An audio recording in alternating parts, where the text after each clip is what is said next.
You sat next to me and we fucking hated each other. And one day, you showed me a card trick, and I was the most annoyed of all to annoy you. I learned a trick and came and did it to you. If it takes you 25 years to build a table, and you sold your wife's wedding ring, and you sold your car and your house in order to afford this table, there is something wrong with your table. So I went up and I was just like, hey, you want to see something? And I'm like a 12-year-old kid. Oh, and my these two goodness. guys are like, depends on what. And I was like, it's magic. Wait for it. My rook and bishop is his losing move because it switched my psychology. Carl Macadam, thank you for coming. Thanks for having me. I've talked to you about this. I've talked about you on this podcast a lot. Oh. And it's always about how you sat next to me and we fucking hated each other. And we just found ways to annoy each other. And one day, you showed me a card trick, and I was the most annoyed of all until you told me how you did it. Then I was even more annoyed. And then I went home to annoy you. I learned a trick and came and did it to you. And then to annoy me, you went home and did learned a trick and came back and showed me. And then we just annoyed each other the whole year until we were like, oh. Skyrocketed out of control after that, really. Yeah, we're like, oh, shit, we're actually quite good at this now. Okay, I guess let's start annoying other people. And then we just became magicians. We spent every single session in Year 9 English doing nothing but cards. Shout out Mrs. Noom. Mrs. Noom honestly let us get away with murder. With absolutely everything in that classroom. But to be fair to Miss Noom, you know, like it became a career. So, it did. So in theory, you know, so, in theory, which was the good teacher after all, right? And she couldn't say shit, to be fair, because we were getting good grades. So it was like, we used to get merits and excellences, which, you know, they're pretty good grades. And there were people sitting behind us. I remember there was doing all girl, the coursework. She would sit there the whole time learning. And when we got our grades back, I just remember looking back and see an achieved on her paper. Oh, bro, that's always so brutal, eh? Like, you see a guy do like so much work. I remember in stats, there was this one guy, he had a folder full of crap. Like, and I was like, oh shit, like test is tomorrow. I don't know what I'm doing at all. So I just like Skype some guy. I'm like, bro, what are we doing? And he's just like, this is the marking criteria. This is what you do. I'm like, sweet, got it. Go in, full marks. I look over, the guy with the folder, the whole semester has been like taking notes, achieved. I'm like, oh no. You know, that's always rough. Now, I had this guy at university named Ben Durry. Yeah. You might have met him before. I feel like I heard that name. I don't. Michael Daly's friend. Okay. This guy in engineering, he would study for the test, sometimes hours before the test, and he would still pass. We were confused as to how he still managed to even pass. Right. Because these tests weren't easy, you know. It's like, once you get to university, if you try to do that mentality of like, oh, I'll just study the night before, you normally fail. I found that out the hard way, ladies and gentlemen. I found that out the very fucking hard way. The problem is I also picked a degree that is not conducive to that study style at all. Because like if you go for like a logic-based one where it's like, oh, formulas, this, that, just have to work out the answer.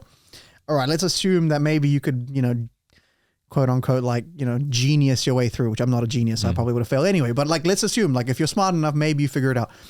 But if you're like doing like biomed and you haven't memorized the textbook, there's not much else you can do. Like there's, you know, you can't just be like, oh, let me cram. Like what? A whole textbook? Like what are you going to cram? Like you need to know everything. Like, so it's yeah. That was quite a good analogy once for biomed. They say that when you're deciding between biomed or... Actually, I was doing health sci, but like health some of the papers... but it leads into it, really. Well, some of the papers crossed over. We had some of the same. Yeah. They say it's like trying to hit 100 golf balls in a minute. It's possible, but it's really hard to do. Right. And you have to be like really persistent and, you know, train well in order to do it. But then like on the other hand, if you're doing something like engineering, it's more like the tasks are simpler, but they give you so many of them to do Right. that it becomes overwhelming. So if you're not like quick with it, if you don't have it under control, then you're gonna you have to be productive, and that's what I found out. Like, you have to kind of learn the system of university to kind of get through that way. Which is annoying because I had the high school system Very on much lock. so. Like I knew the system very well. That's why I was like, able to get away with a bunch of shit.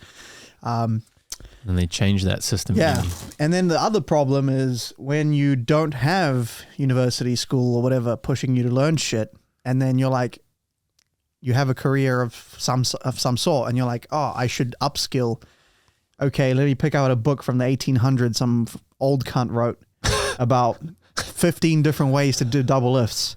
And you got to sit there and just read. All right, index finger goes to this side. The other finger pulls down, and you're like, oh my God, what? Like, no one's there to motivate you. You just got to find your inner passion to like get through the boring shit to somehow apply it in a way that's actually fun. Yeah, so exactly. That's another thing I found that's problematic is like it's hard to motivate yourself when you're not when you don't have a system pushing you. I remember back in the day, the only thing that you'd really do when you get home was magic. We used to do it on the way home. If you're on the bus, walking to the bus from the bus, yeah. And there was actually very few times where I would find you without a pair of cards. We actually got so into magic for a long while that we joined the IBM, which is like the International Brotherhood of Magicians. That might be a different... is that for the IBM? Brotherhood of Auckland Magicians. Yeah. There you go. That's my certificate that might actually be expired because I feel like I haven't paid my... I had that little pin that they gave me. During the COVID lockdown, I got called up by, what's his name? That guy who used to give us rides. Oh, Sid. Sid, yeah. Oh, he called me up and he's just like, I just needed to check on members and make sure they're okay. And I was like, oh, thanks, Sid. Yeah, that's cool. Yeah, Sid was a good guy. So yeah, that was nice. Sid was a guy that used to like pick us up. We were like 12 and he was old at the time, and picked us up, drove us to the meetings, hang around with us, drove us back home, and like it was pretty cool, because it was hard to get transport, and he lived kind of relatively close. So yeah, and then I met him like recently. Not recently, but like right after the pandemic, the lockdowns. I did like a lecture about like social media and magic and stuff, and he was there, and I was like, oh, Sid, and then talked to him, and he looks the same, bro. He hasn't aged a bit. It's crazy. He sounded the same. Yeah, he's such a cool guy. But he hardly used to perform magic either. Nah, I swear he used to go to that club and just watch. There's a lot of hobbyists. Yeah. There's a lot of hobbyists that aren't even like hobbyists in the sense of like magic hobbyists. They're like, they just enjoy magic. They enjoy knowing how it works. And that's as far as they really take it. Like there's not really like a performance component. There's not like performing full time. And I'll do some magic in a sec because it kind of relates to this. But performing like professionally, you realize that the method is like 10%. Like it's not nothing because obviously if the audience figures out the method, that's kind of screwed. Like that is the point of magic, right? But the performance aspect of like actually performing, there's so much like that trick you did to me the very first time. Okay. And I've done it so much on this podcast. I almost don't want to do it, but I'll do it anyway. Can you tell me what's your favorite card in the deck? I think, is it the King of Hearts, the one stabbing his head? Yeah. So that one's how far down? Let's say. Oh yeah. So the King of Hearts. Yep. It's got a stabby thing. It's always, the only thing is it should come out the other side. That's the only thing. Unless it's got a short I think sword. that's some of the cards. I'm not sure if mine as well also doesn't show the other side. Yeah, that's all right. But yeah, so the King, if I shuffle like this, you're not a card counter. No. As far as I know. Maybe you've learned some skills in the last while. I have watched 21. All right. That qualifies you, I think. No, it doesn't. Any Sky City people watching? Ban them right now. Ban them. All right. All right. So just tell me, we need like 4 cards. All right. So just tell me stop 4 times whenever you. Okay. So just whenever you feel. Yep. Yeah, that's 1. Keep going. Yep. Is that on camera, by the way? Yep. Do you want this one or that one? I was about to take this one up to you. Just the one on top. All right, cool. Keep going. Yep. This one, which one? The one on top. The top one. Okay. And one more time. Yep. One on top. The top one. Are you sure? Yeah. You're not going to wake up tomorrow and be like, I wish I kept going. No. All right, fair. Right, so it's right there. Now, obviously, if you said stop anywhere else, the outcome would have been completely different. But you said stop at these 4 with your left index finger. Touch the back of a card for me. My left index finger. Okay. Yeah. Let's touch this one. Hold it there. So right hand, you can cross if you want. It makes it a little bit harder, but it's up to you. Touch the back of another card for me. Let's touch this one. All right, so hold it there. So look, if you went for this one, or if you went for this one, that would have been just another choice that you were going to make today, right? But that's not what happened. Can you pick one of those cards up and put it in my hand? Face up? Yep, face up. Yeah. So that's the 5 of hearts, right? So if we recap, right? You said stop wherever you wanted. I gave you plenty of chances to change your mind. You did not want to change your mind. You kept wanting the top card, which is kudos to you. That's, very strong. What would you call that? Strong sense of freedom and choice in America, All right. All right. So you said stop from initially. Then we had 4 cards on the table. Then you chose which to eliminate. And we are left with 1 card. Now, you said at the beginning your favorite card was the King of Diamonds? King of Hearts. King of Hearts. The King of Hearts. I don't know. You take a look. And that is a flashback, ladies and gentlemen, to the very first time. Now, that's a nice trick, It's simple and then so it's straight great. to the point. It's yeah. great, but I don't know if you've noticed. I don't know how much you remember of that performance you did initially. Now, you used 4 cards then. I remember my original performance with you was 6. It was 6 cards, yeah. So and I had a lot simpler method than you did. Now, I think, I don't know, I'm assuming here in terms of your method, you're using some kind of dealing method in order to there's a cheating manipulate. There's a cheating technique involved. But let's even put that aside, right? I did a lot of, so I was performing, I've been performing this trick since you showed it to me. So it's been my longest performed trick of all time, right? Oh, wow.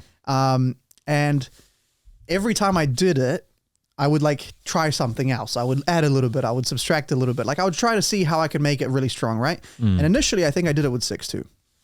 And then I realized that 6 can sometimes lead to problems because sometimes you have to add another step, which is annoying. So then I went up to 4. All right. And then I was like, oh, sweet. I have this down. And then I started adding that and this and the other. And then I watched a DVD by, what was his name? The guy recently deceased. He had this crazy hair that was it was very sharp. It was like a big bald patch, but it was sharp and he had a ponytail. God damn it. It was a mentalist. Recently, me and Richard Webster talked about him in the last episode, but I forget his name. Second to last episode. Anyway, rest in peace. But whoever you are, the guy gave me some good fucking shit. So from there, I was like, oh my God, this is the simplest concept. And I've just realized something deep about the psychology of it. I'm like, holy moly, there's so much more to it, right? And then my latest discovery has been when the last card is face down, right? And this whole premise is that you're doing all the work. I've done nothing. It's all, you're making all the choices, right?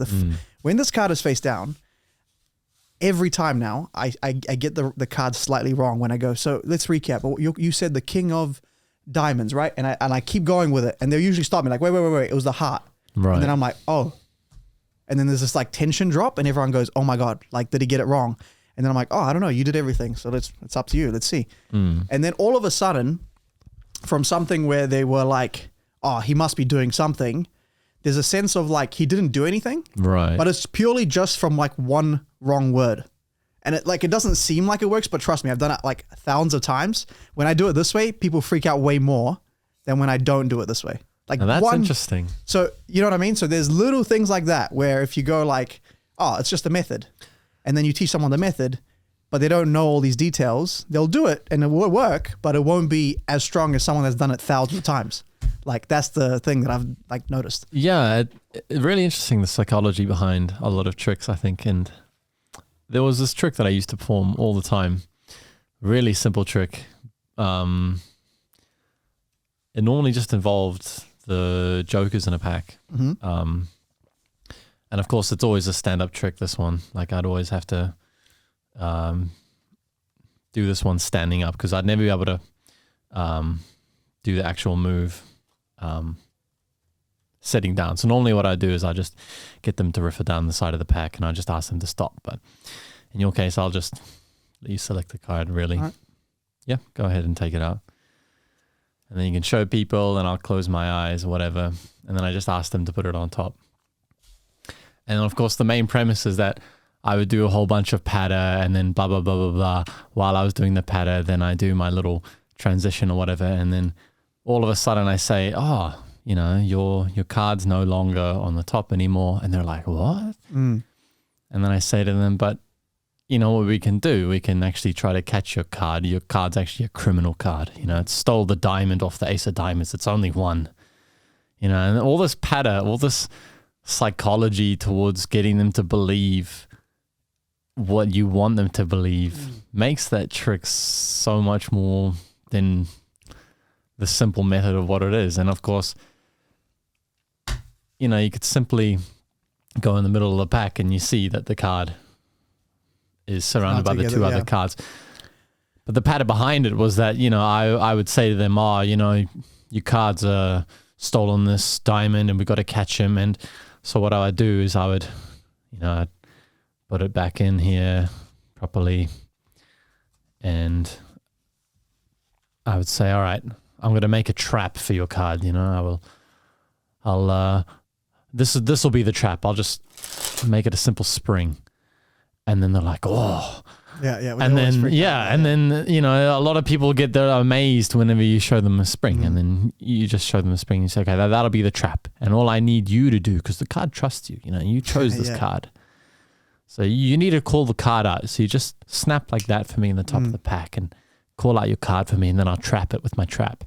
But we need like some kind of reinforcement here. We need some kind of like uniform kind of cards. Do you know any cards which kind of are like that? And, you know, asking them that question when they can recall two cards in the pack which are normally identical, the jokers.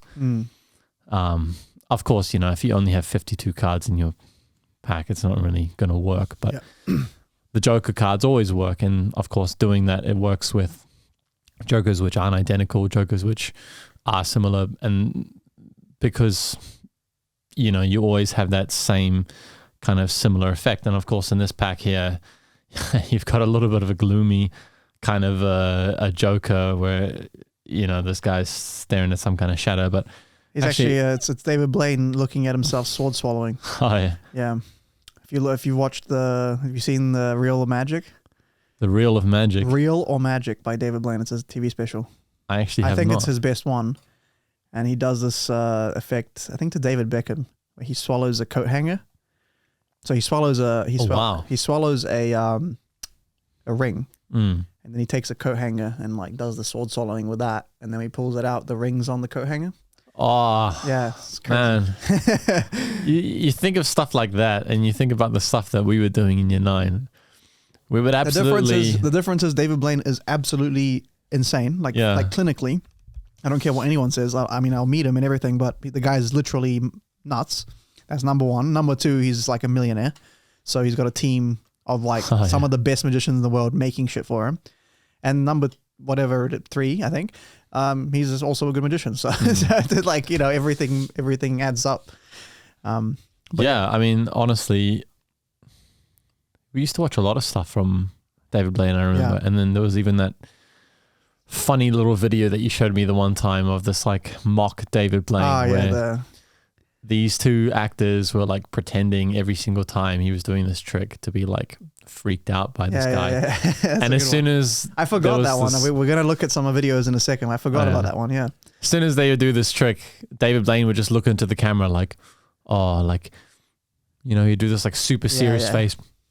And he wouldn't say anything. And all these guys are like, oh my goodness. Oh my, what has he done? What did he just do? The funny thing is when we were starting out, I remember trying to do street magic because that was what David did, right? And right. And like the intro, I was like, because you know, it's when you're young, like you just copy things. Like you don't really know what your identity is. You don't really know where you fit in the scheme of things. So I went up and I was just like, hey, you want to see something? And I'm like a 12-year-old kid. And these two guys are like, depends on what. And then I was like, it's magic. Like just fully copying Oh my goodness. Yeah. So, but the thing is, you got to trial and error and see what you're like, obviously that persona doesn't work for a 12-year-old. Like, you find that out the hard way, but like, you got to play around with it. But to bring it back to that trick idea, right? That is cool because it's thinking more than just the method, right? Yeah. Like the method is the method, but then how do you dress it up? How do you make it something that's like... How do you make it nice and pretty? Yeah. How do you make it something that's like more than just the method? And then on top of that, how do you hide the method, right? Because by giving this patter about whatever you want, like personally, I don't like... Personally, like my strategy is to talk about cheating, and that's usually how I dress up everything. And it's like, if I do any sort of Monty game or any sort of thing, it's like, this is how they cheat. Like, try to catch me, but we're just playing for fun. I'm on your side sort of thing, Whereas other people will be more theatrical. Other people will do like fully silent. Like, it just really depends on your style, right? But it's interesting because I recently did a gig and one of the people were like, oh, can you teach me a trick, right? So I'm like, okay, like, sure. Oh, yeah. And I did key card principle. Right. Okay. Yeah. So, which is for anyone listening, right? It's basically the idea that if you have a card on top, let's say the king, but we don't know what that it is, but you know what the bottom card is, and you cut it. Now the king is next to the bottom card that you know, right? So anytime you spread through, you can find the card that you don't know, and even if the card the deck gets cut, then they actually stay together. If they get split, then they're just back in the original spot, and then if they get cut again, then you're right. So the idea is like. The key card principle, very classic thing. Royal Road of Card Magic, like you can read it about it. It's basic, and like you see it. So I taught her. She's like, I want to do it on my husband. I'm like, all right, cool. I taught her, and she instantly like was like, oh, okay, cool. And I'm like, no, wait, that's like nothing. You haven't learned shit. Like, wait. And so then I'll start going on about like time dilation, about like spread, like okay, so you've found the card. Now, like these are different ways to like distance yourself from the method. Like maybe you put the cards completely away and now you're reading their mind. Maybe you know what I mean? Oh, yeah. Like do anything, but don't just do that because that by itself sucks, right? You got to method change it, and you really got to dress up the trick. Otherwise, it just becomes quite boring to the audience. And a lot of the time, they can actually figure it out. They put their minds to things and they can figure out things quite quickly. Yep. Which is what I like about my way of presenting, because it's sort of it's like a mock. It's almost like mock confrontational in a way that if you catch me, it's just a fun, silly thing. Right. But it's like some people think it's serious, and I just feel like I make it very obvious. So it's like if you still think it's serious, then that's on you, But let me show you a thing that I've been working on. Okay. Just a little thing I read. Ed Marlowe. Do you know who Ed Marlowe is? I don't. But he shares your first name. He does. He is the inventor of the snap change, my friend. Oh, the snap change. Yeah, like the OG. He's considered to be the grandfather of card magic. He's up there with like Vernon and stuff. Now, when we're talking about the snap change, is this the in-hand snap change? Yeah, that one. Straight up, yeah. So it's not the on the deck. Who made the on the deck snap change? You mean the one where they're holding it like this? Oh, I was thinking about the one where it's like this, and then you do the whole. Oh, that's a Cardini change. Oh, the Cardini change. That's I can't remember his first name, but that was Cardini. Literally, his last name was Cardini. Right. Right. Yeah. So take this deck, give it a shuffle. Okay. And what I got here is I'm going to make a... These are very nice cards. Yeah, they're the Orbits. Chris Brown, I believe his name is. So I'm just going to write a little prediction here. Completely white fans. All right. So you can't see this real quick.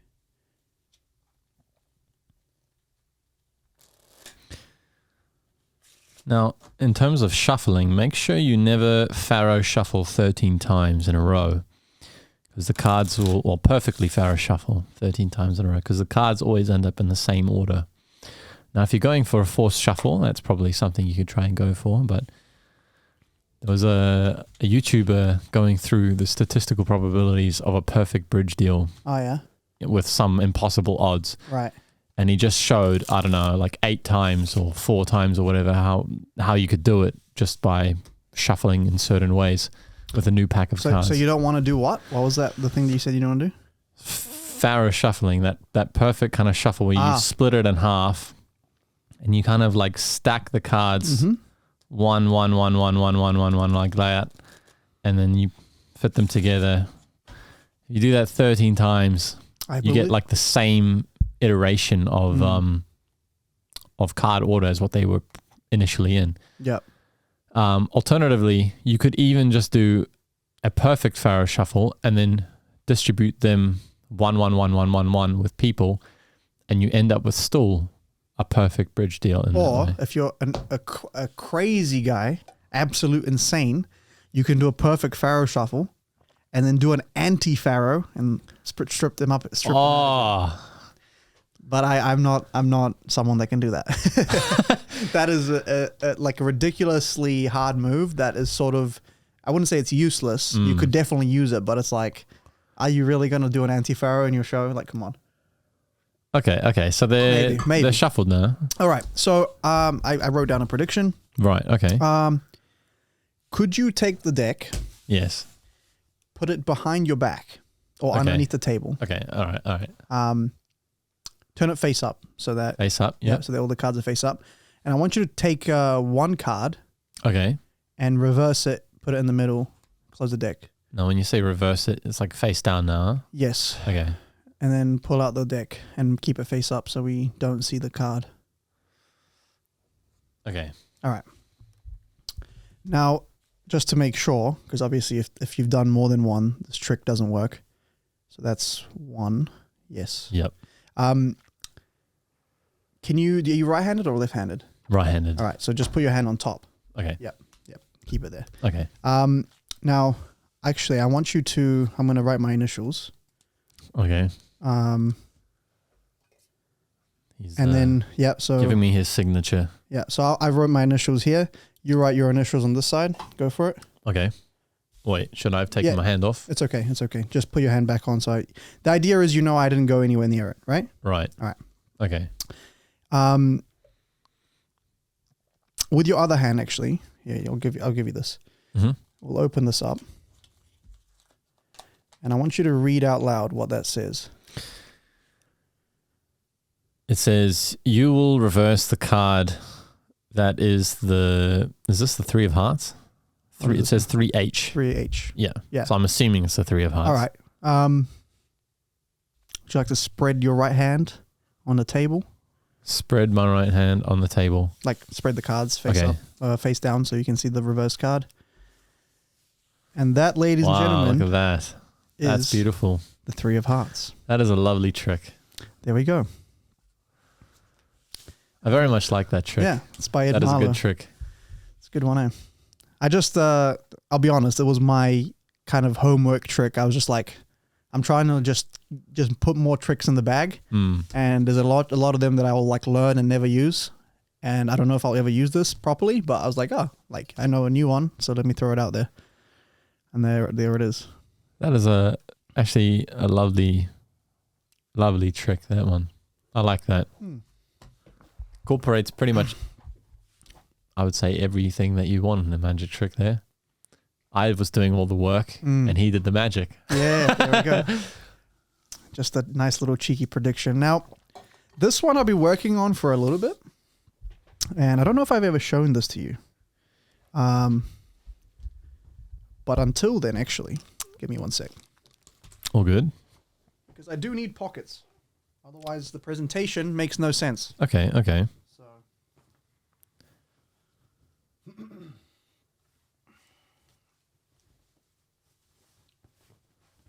all right.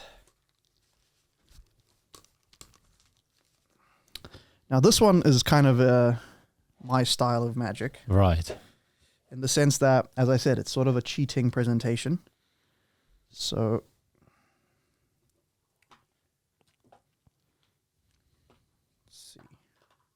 All right. Here we have Oh, this looks like some kind of dice container. Ah, yes. a dice cup. Okay. Now, for as long as dice have been around, Mm-hmm. people have manipulated these dice, right? It's one of those weighted die. You can roll it a bunch of times to see if you're happy with the rolls. Okay, it doesn't seem that weighted. All right, check out the cup as well. So the idea of a dice cup, right, is that it's harder to manipulate a die roll. Yes. If I'm rolling like this, maybe I pretend to roll, but I know exactly what's happening, and then I roll it in a specific way that bounces a certain way. Whereas if I take a dice cup and I shake, right, and now maybe I put it down like this, it's much harder to manipulate, right? So this is a way that I like to practice cheating, okay? And I'm going to use these sort of the anti-cheat technique, the anti-cheat device, and the cheating object, all right? Right. So the idea is I'm going to take the die out of the cup and I put it inside my pocket. Or do I? Right? That's the question. Is the die inside the cup or is the die in my pocket? That's the game. Right, okay, okay. Right? So here we go. Let's go then. All right, so, okay, I take it. Okay. Now, question, is the die in the cup or on inside my pocket? I think it's in your pocket. You're right, right? Okay. So it's in my pocket. All right. Now, here's what we'll do. I'm going to do it a bit more tricky, right? Okay. So, cup or pocket? Now it's on the other side. So Now this one's a bit more interesting because, I mean, it uses things that I would know, and I would say neither. Okay. But if you had to choose. But if I had to choose, I would of course say the pocket. Actually, it's on the cup. Oh, there we go. Look at that. All right, one more time, right? So, cup or pocket? Okay. I'm going to say the pocket again. You're going to say the pocket? Yeah. It's the cup, unfortunately. Always the cup. Okay. Yeah, so the thing is, right, like at this point, your logical mind, even if you weren't a magician, your logical mind kicks in, right? Because you go like every time it goes the pocket, it's in the cup. Right. What's the first thing you think about, right? The first thing you think about, even though it's in the cup, must be that these are not the only ones. Yeah, right? no, of course, no. This runs into the doppelganger idea, I would say, you know, and this is a very old type of magic, but always very powerful, you know. Yeah. Well, so basically you're saying we use more than one die, right? Yeah. That's the idea. One's a little bit bigger and the second one's actually so big that they barely fit back in. So that's look at this. That's the problem. It's brilliant. Yeah. I like that. That's good. That's good. Very good. So that's a little cheeky one I've been working on for a while now. That's nice. No, I like that. I very much like that trick. Now, the funny thing is, like, obviously the moves and stuff you might pick up because the classic tension vanishes and whatnot. But this is a genre. It's kind of like the cup and ball, but it has a little bit of an extra. I'll talk to you about the method later. But it has a little extra thing that kind of catches you off guard. Okay. Yeah. So it's not quite just cup and ball. It has a little. I've got a little bit of a statistical one for you. All right. All right. Let's see if you like this one. Okay. So we've got 3 cards here. Okay. And I'm not going to tell you anything except the fact that 2 of them are jokers and one of them is the ace of spades. Okay. Now I put them face down like this. Okay. And of course I'm going to check them. Okay. Make sure I know what they are. And then after I check them, I ask you, would you like to make a first choice? And of course, before I give you your first choice, I'll pull them slightly back just in case they're not on camera, and I'll lean into it. It's fine. Okay. More? Yeah, towards the edge of your table. That's fine. Edge of my table? Yeah, that should be fine. A bit more? A little bit more? All right, there we go. That's good? Yeah. Okay, brilliant. Right, now, you will win a fantastic prize if you can get the ace of spades, right? Now, this is actually a thing that was used in real life on many a game show in order to fool contestants. But let's see if we can fool the great Edwini. What did we call you? That one? The great fettuccine. The great fettuccine. I always loved that name. I still need a whole act with cheese. Yes. And then I can call some myself cheese and pasta. Call myself the great fettuccine. Now, okay. Now the great fettuccine is going to choose his first option, he's just going to tap a card, and that'll be his first option for which he thinks is the ace of spades. And of course, the other two are jokers. Now he's going for this now. All right. So what's the so? Am I just trying to find it? You're just trying to find it. This is like we could say a 33% chance that you would get the prize. Sure. And of course, there's no tricks in this. Yeah. No, I was just trying to think because you looked at those two first, then you looked at that one. Were you looking at that one to try to make it seem like that wasn't in there? No tricks at all. Yeah, I know. No, but I'm trying to like psychologically figure out. Right. I'm just gonna go for a random choice. I will say the left one, that one right there, is the ace. Okay. So now that you have your choice in mind, what I'm going to do is I'm going to reveal a card which isn't the ace. Okay. Of course, and I know one of the cards which isn't an ace is this card. Okay. And you've chosen this card here. And now I offer you the choice. Do you want to go with your original decision, or would you like to change your decision? Well, I believe the statistical probability is the same, right? The only other piece of knowledge I have is that it's not a 33, it's a 50-50. Okay, so I'll stick with it. Why you'll not? stick with it? Yeah. Okay, now I'll actually reveal them to you. Mm-hmm. Okay, so you were wrong. Ah, damn. All right. But I'll explain reasons why you should have changed your decision. Okay, hit me with it. So when I initially offered you that choice, you did indeed have a 33% chance. Yeah.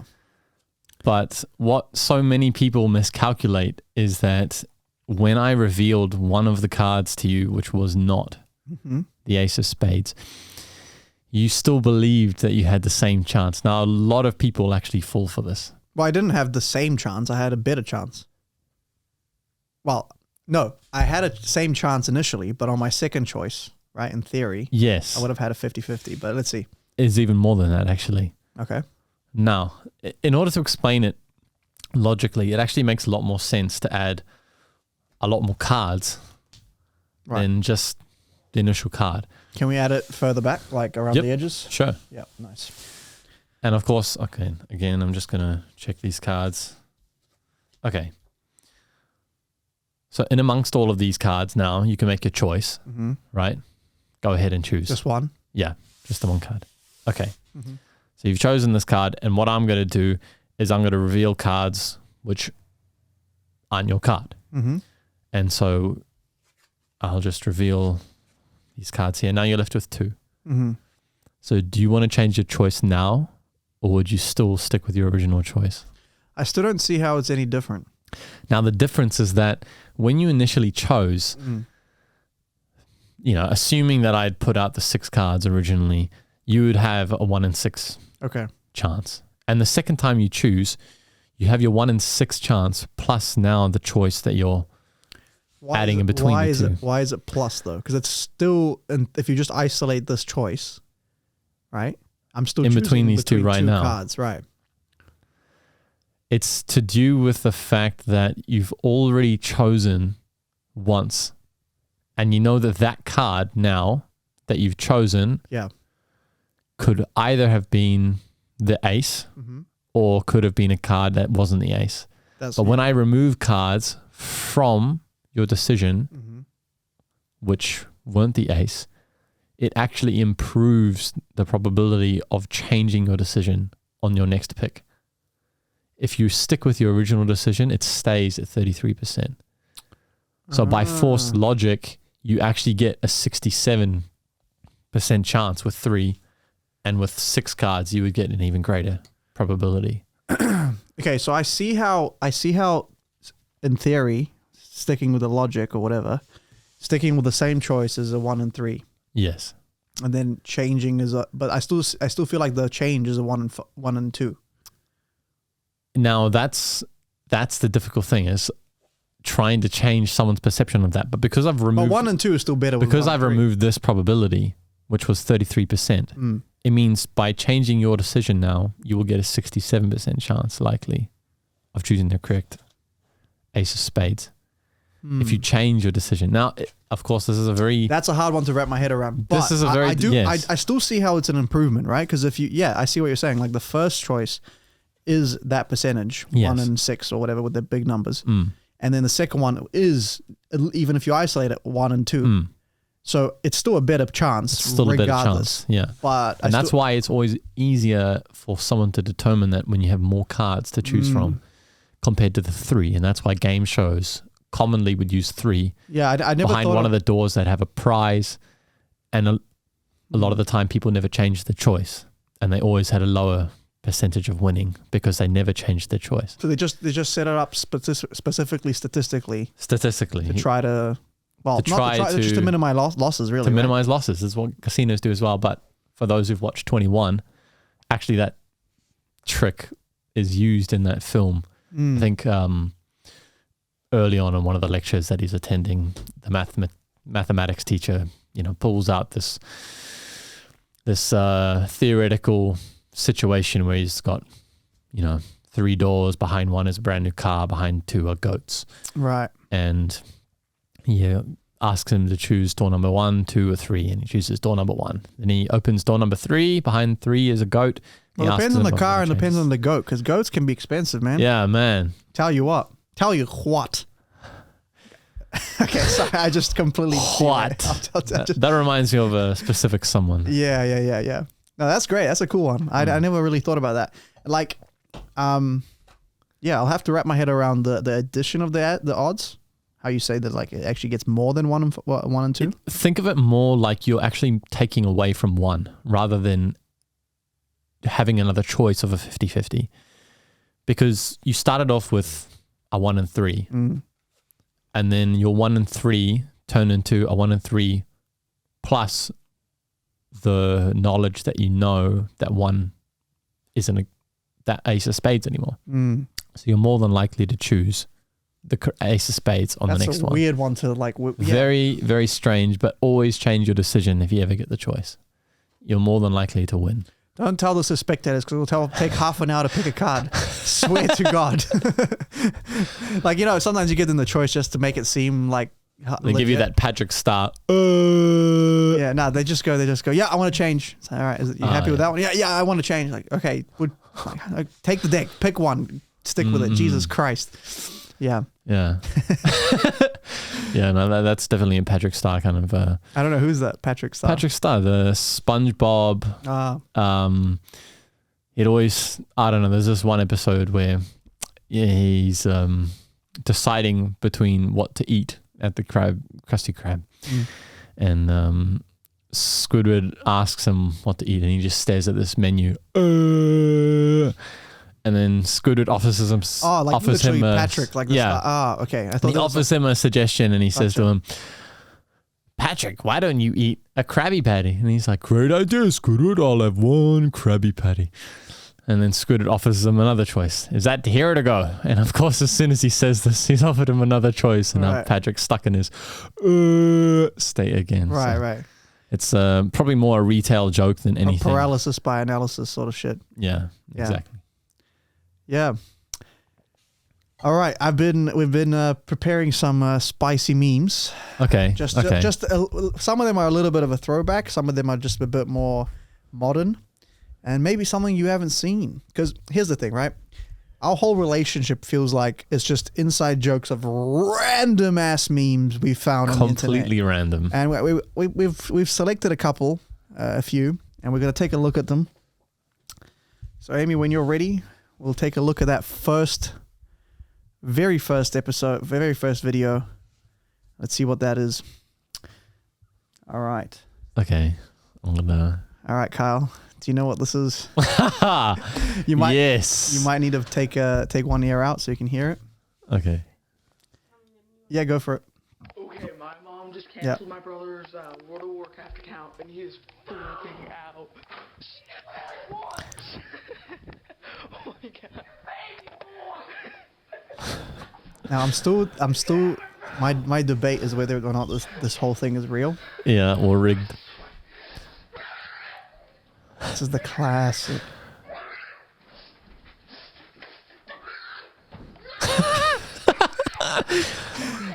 think my favorite is coming up. Yeah, I know exactly what you're thinking. I think he's got to get naked first.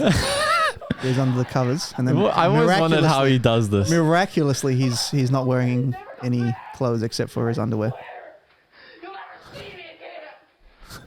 You'll never see me again.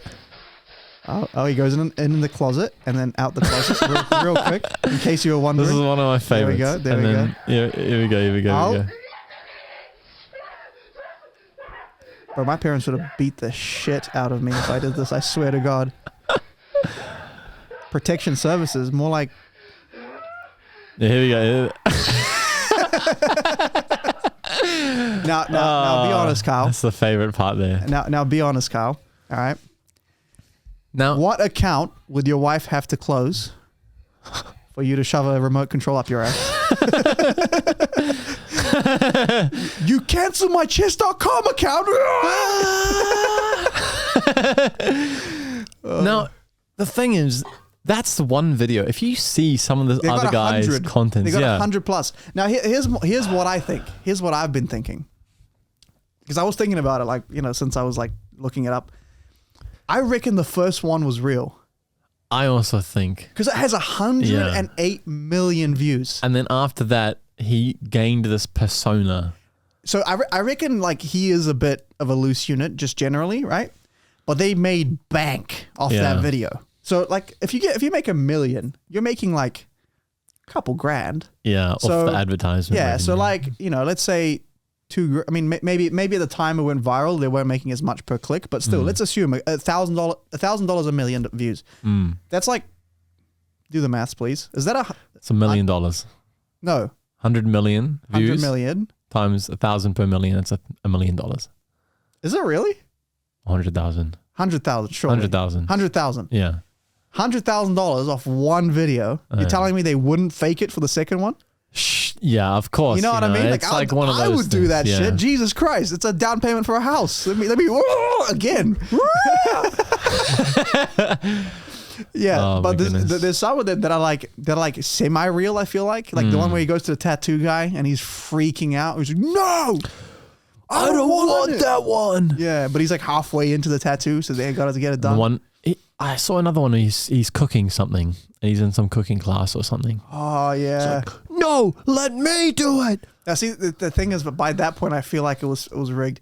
There was one that was so funny when he went to gymnastics. And he was like not like the teacher was trying to get him to like do a handstand on a wall, and he's like, no, that's gay. I don't want to do some that. shit like that. Yeah, and I feel like that it was funny as hell when we were like 13, but I feel like that has got to be fake. Yeah, most definitely, it's probably faked. Yeah, but that first one, I mean, there's no way on your first go you shove a remote up your ass. Like I don't think that's like the move. And you get naked in front of the camera. Yeah. I don't think that's the move unless you're like already viral. Yeah. And to be fair, he hasn't repeated that act. So for all we know, I mean, I remember watching this one. It was like The Greatest Freak Out 2 or something. And he's like playing downstairs on his game. And someone keeps killing him. And it turns out to be his brother. And he's like, stop killing me. And then his mom's like, get off the game. He's like, Mom, this guy's griefing me. You're trying to explain to your mom, especially back then, concepts about a game, especially just don't back work then. in Like general. nowadays, I feel like everyone's like, oh, these bloody kids in their Fortnite, and like I feel like a lot of people our age are having kids, or like even just the generation where it's like they already have like teenage kids, like they've probably been exposed to some level of gaming. Yeah. So it's a bit easier to be like, I can't pause the game, Mom, or whatever. But I feel like back then you're like explaining World of Warcraft, it's like, good luck. But yeah, so that's a classic. That's a classic. They're very much a classic, that one. I wish we could rate. We were doing a rate my meme, because in this case, this would be the greatest S tier meme of all time, only because we were like 12 years old when we watched it, and we could not stop watching it. Like I remember watching it, and do you remember watching it in the library? In the library. Oh my goodness! We used to go on some German proxy in order to escape the website bans that they used to have in the library. Bro, like we'd always find one proxy website that was like 123math.com Yeah. or something. You're like, yeah, buddy, you know what we want. You know what we want. Yeah. And you could just like play fucking Tribal Wars. Yo. That was the game in the day. The real-time strategy game where if you logged off, you get absolutely beat down because there was some hardcore sweat who was 24-houring accounts. Bro, there were people that had multiple people log into the same account. It was so they could bad. stay up Yeah. at night and during the day. Anyway, we actually talked about it during with Ivan when he was here for his episode. Oh, really? And we just got into a nerd fest of talking about Battledore and Tribal Wars. Amy, do you have the second video up? Now this one's a recent one for you, but I wonder if you've seen this version. Have you seen this version? All right. So now, Katie, I will say, my wife has actually now started to coin my point. last time she was here, she was like, I cannot stand that video. I've seen it too much. And now she's getting into it. Yeah, she is. All right, let's see it. Bullet ball is a high caliber table game designed for the 21st century lifestyle. Just like other sports with international appeal, such as basketball, soccer, and ping pong, it is our vision that one day bullet ball will become an Olympic sport. Okay, the object of the game is to get the ball past your opponent by utilizing your forearms and or hands. Okay? And or hand. My point. My point. My point. I've sold all my stuff. I just wish he would beat this guy. Traded my Saab in for And everyone's a like, 92 Volvo station wagon with 300,000 miles. Sold my wife's wedding ring. You sold everything. What do you have now?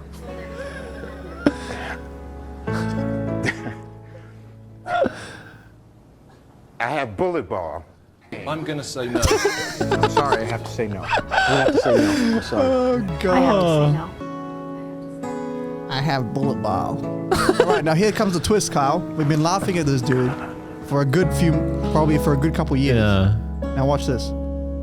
I have not seen this version either until I was looking it up. But 100 years from now, I'll be smiling up in heaven saying, I knew one day it would happen. All right, check this out. St. Louis Senior Olympics.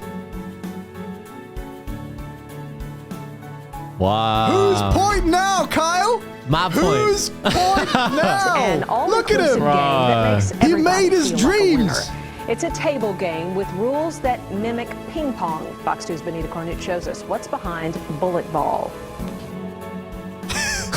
I can't believe it. Look at him. Look at these dudes sitting at the table. I mean, they're seniors, so they're probably like, you know, old people's home. Make it with Now, my this. question is, Oh, absolutely. I totally It's not disagree. going to happen. It It's will not going to happen. happen. It won't happen. I'm will telling you, it happen. will happen. Go get your life back. Go get a job. I have my invention. And I'm telling you, bullet ball is going to be a success. now what I would have liked. Hold on to your dreams. What I would have liked to have there. seen in there. What a good ending to that story. Now I wonder how many cents he's made off that profit of all those tables, because he must have been remarried at least 5 times to afford 5 more tables. 5 more wedding rings to sell. 5 more wedding rings to sell. I would have liked to have seen my favorite line in there, how he spent 25 years Oh, yeah, that's right. building this table. I had a vision 25 years ago. My ex-wife and I, we were rolling this ball of yarn back and forward. Now, if it takes you 25 years To build a to table. build a table and you sold your wife's wedding ring and you sold your car and your house in order to afford this table, there is something wrong with your table. Like, I can't imagine what more you could put in a table than this table right here. Well, this table is very nice. And I remember asking you how long it took you. You said it was, I don't know, a few months. You like know, if we added all some the weekends if you we, put together. Yeah, if we added all the working hours, I reckon we got it down in 2 days. But not 25 years. No. No. And you didn't have a vision for that time as well. No. I mean, we drew it up and then ordered the parts and ordered the material and shit. But like, that's as far as it goes, you know. You didn't have to sell it to the Senior Olympics either. Yeah. I didn't have to sell my car to build a table. Bullet ball. That's a great one. No, bullet ball is amazing. Yep. All right, so we're gonna play bullet ball now. The problem is, you're always protected. point. You have no gate to speak of. Therefore, it will always be my point. Oh, great! I do have a similar game actually. It's called Clask. I don't know if you ever played. Oh, you have. I think I brought it to yours at one time. It's like that little ice hockey game thing. All right. We got another one. We got another one lined up. Okay. And this one is a classic. Yes. All right. Now this is one of our favorites. This is for sure. This is an OG. That's an OG meme. OG quotes. We've been quoting this video for like 10 years. Easily. So let's run it up.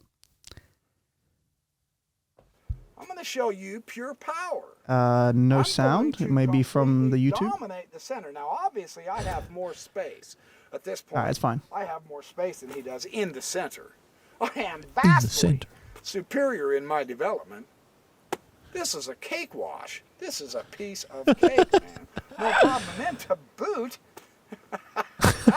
he pushes another pawn move. Oh, this man. Another pawn move. You may as well resign the game, pal, because I'm going to blister you real bad. In fact, Oh my goodness. you go ahead and keep moving your pawns. I'm going to better my position, and I'm going to put my rook The directly greatest across chess from your king, commentator and I've got of some all time. nasty All time. tactic tricks. Chess professor. I'm gonna wipe The backyard floor professor. with you. Jeremy Silman trained this is a man piece well. of cake. Now, I actually bought Again, the Jeremy Wait. Silman. pushes another pawn move. You bought who? And- The guy that he learnt off? Yeah. We've Oh got yeah, I central remember you buy. pass line. I bought do the Jeremy remember. I'm thinking, Silman well, 3rd all right. edition or Yeah, I remember. fourth one edition night or out whatever of it harm's was. way. That's not a big deal. Then the dirty rat Likes how he called him a dirty rat. takes one of my central pawns with his bishop. Dang it. It's not a bad move. Hey. He's covered with his Not knight, a bad too. move. So this kind of sobered me up a little bit, and I said, well, Oh yeah, there we go. The sobering all right, sobering I'll just lesson. check. Besides, he's got a central pawn of mine, so I've got to move out of check. Then he brings his bishop down here to F2, And at this point, all directly against my rook. right, here we go. I'm thinking, man, this is getting bad. He's already got a power on my 7th rank that I can't do a thing about at this point. I'm on the defense, and these pawns are starting to look a little dangerous. I really don't like those pawns there. All right, come on. But Where's your I'm classic not line? trapped. I can move my rook out of danger. All right, he moves it. I think it's here. And then he brings his queen down here to H4. H4. And I'm And at kind this of point- beginning to sober up a little bit. I'm going, wow, this is getting worse. That's a good move. And obviously, my army's over here, and my king's over here, and his army is gathering over here. I have to keep track of my king, so I'm going to pull my knight to F1 to cover the H2 square and the G3 square. We've got to have a little bit more power. Getting mopped up here. Where is it? For my king. Then he pushes his pawn to F3.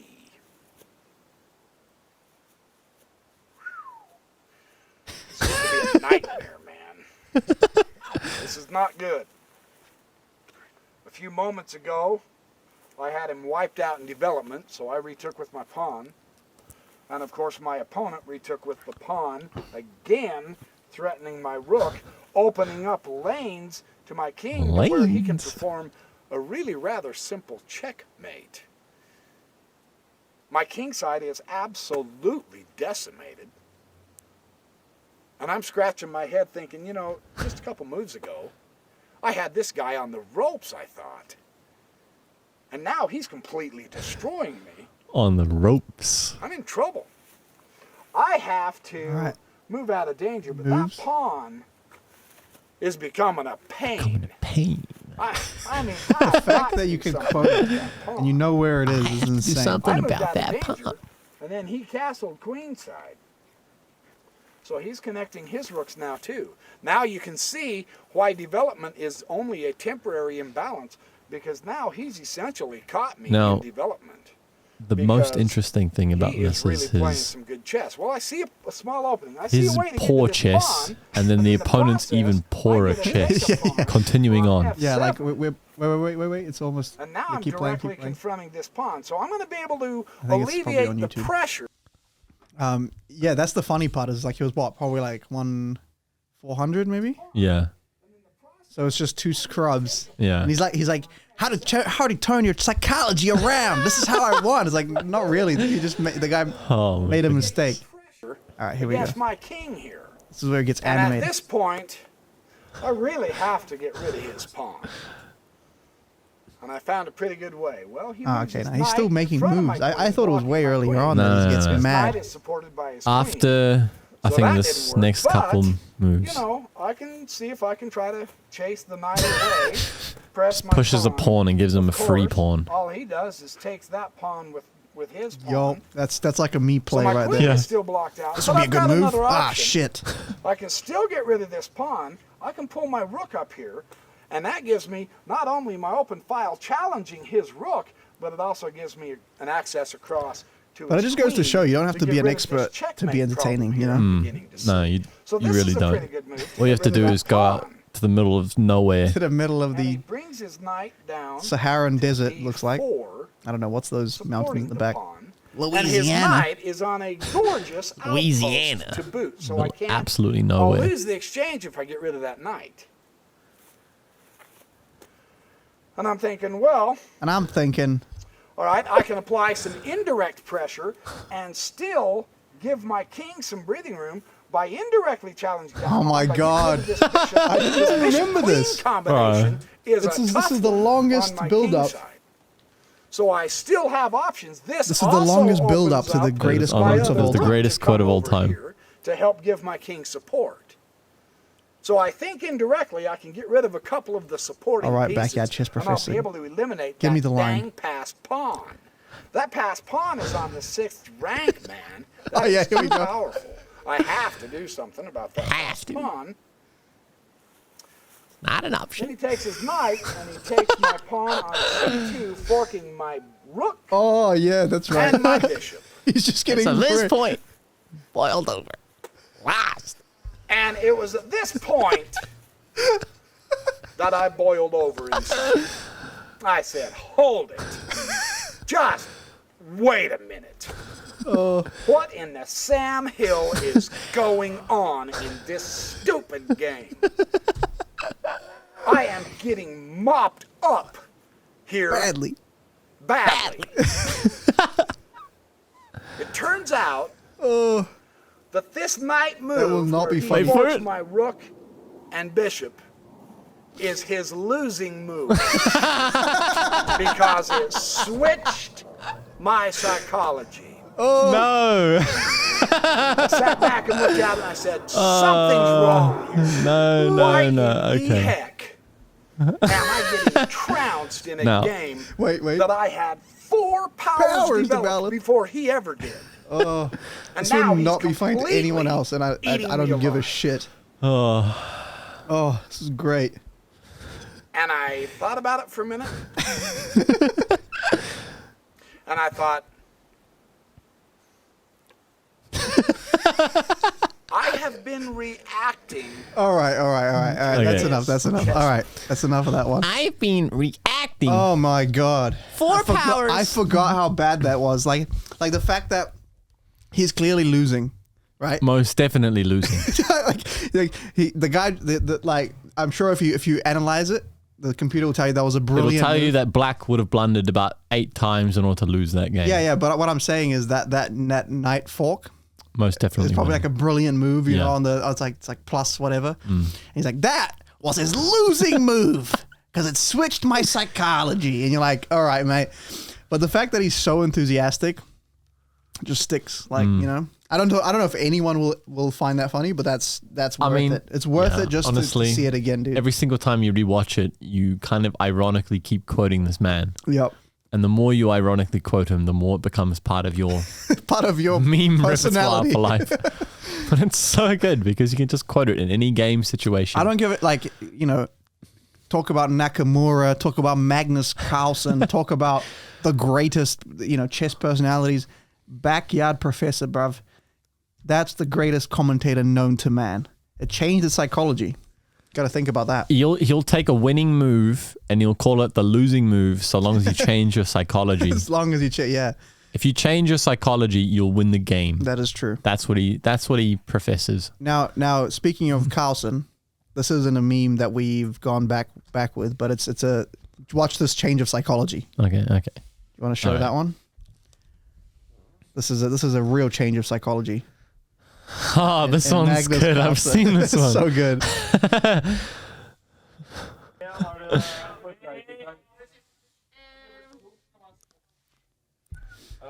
I'm pretty sure he was drunk. Oh, he's wasted. Yeah. He's playing like some 30-second increment.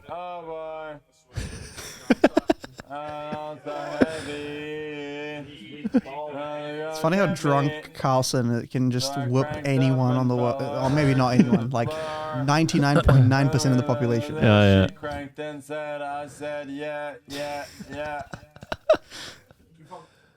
He's got 5.4 seconds and he's pre-moving everything. You ever seen Nakamura do pre-moves? He's insane. Sometimes he's done like full like 10-move checkmates pre-moves. Yeah. This guy's in the think tank, man. Oh, GG. There we are. Oh my goodness. Bro, I wish I could play drunk chess like that. Every time I get drunk, I just lose like 500,000 rating. The only thing I've ever seen you do is go to the chess club, spend 30 minutes on one move, and then blunder on that move. That was the worst. Because what would happen, right, is I would hit a point, especially in those long time formats, where I don't know if it was like, it's almost like the same sort of fogginess you get when you're like sort of like low blood sugar, you know that like just can't stick together, like you just can't form two thoughts.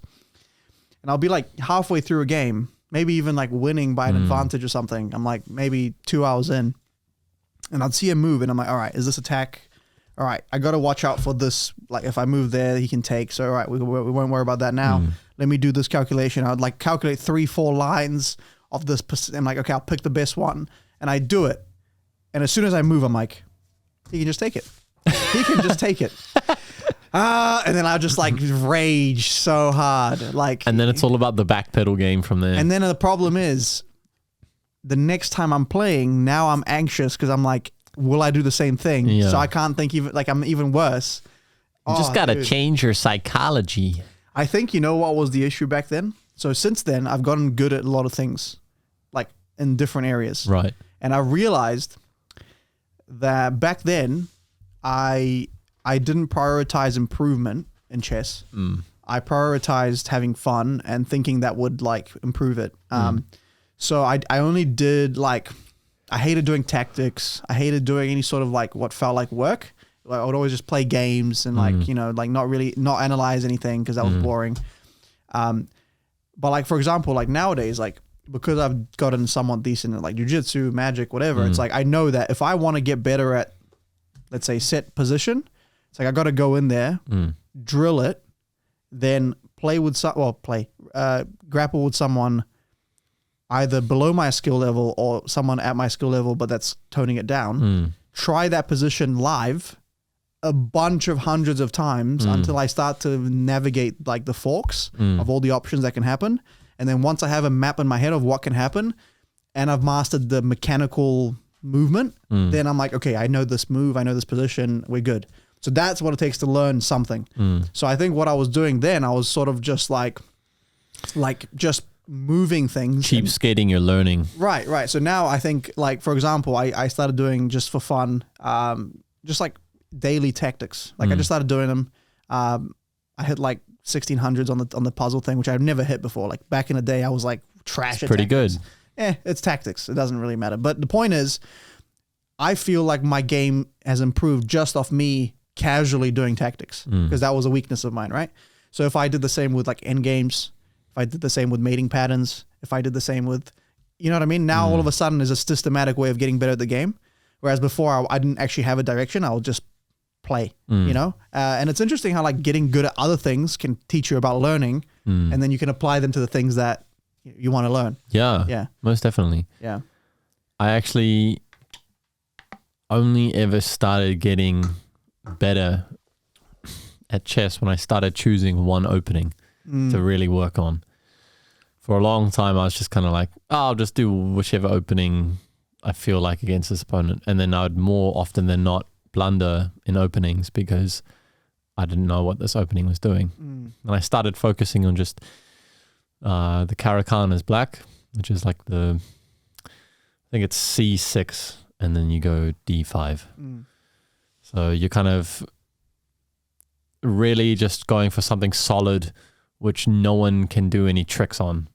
And that's the thing I always hated in openings, is people going for opening tricks. Right. Because my middle game was always quite solid, and I just wanted to get to that. Because I knew my tactical game was quite good. And a lot of the time, people would just cheese me before I got to my tactical game, and then I would lose from getting cheesed. Right. And as soon as I did that, I started improving in rating. I think my bullet rating went from like 1100 or 900 or whatever it was. I got to like 1600 at one point on chess.com. Nice. Just in bullet. Yeah. And then I dropped to, I think I'm like 1450 right now, because I haven't really put in too much effort. But there was a time where I was going really hard, and I remember that time, those days, yeah. No, it's interesting because I went the other way, right? Because I knew my tactics sucked. I basically just looked for close positions. Right. So anytime I could close a position, have all the pawns just like intact, and I could just do maneuvers behind my pawns, I felt like I understood enough like long-term game theory, like strategy, positioning your rooks on files that are probably going to be broken, you know, having things pointed at the opposing king, making sure your king has a safe space to move to, you know, like stopping back ranks. There's all these maneuvers that I felt like, and like pawn structure. That's all like kind of this. It's like sort of vague theory that you don't have to like systematically. It's sort of just like understanding. And I felt like that was probably better than my level. So if any time I had a close position, I'm like, all right, I'm good, because I can't really fuck it up because there's not really many like tactics to keep track of, you know. As soon as there was too many tactics opening up, that's when I'd lose my shit. But I think now I'm getting better at that. But yeah, it's just sort of a fun thing that I just, every time I'm bored, I'll just open up the app, do the 7 allowed. Now, have you tactics. seen this video? There's this cheater, this bot cheater who plays against Magnus Carslen. I think he's using one of the versions of Stockfish against him. It was a 3-minute or a 5-minute game, I think. I haven't seen this. And the Magnus is playing on, is it Chess 42 or Chess? It's that chess website which has got a number following. I can't remember the name of it. He's playing on that website. Apparently, he's like in collaboration with that website. Right. And he's playing on there, and this guy challenges him, 3-minute game, accepts the game. He's playing against a bot. This guy's rated like 1800 or something. You know, Magnus is like the top player in the world. This guy gets into like a very boring, evenish position against Magnus, which is like impossible for someone rated lower than Magnus. So heavily suspecting him of cheating. But never says anything throughout the game. Magnus gets into a winning position against this bot. Legitimately, it's hilarious to watch as well. Did he play, like, was he aware that he's playing a bot? So he specific, because there's things you can do to kind of mess with it, right? I don't really know what they do, but when Magnus kind of got into a position where he was actually comfortable, the guy was actually running out of time.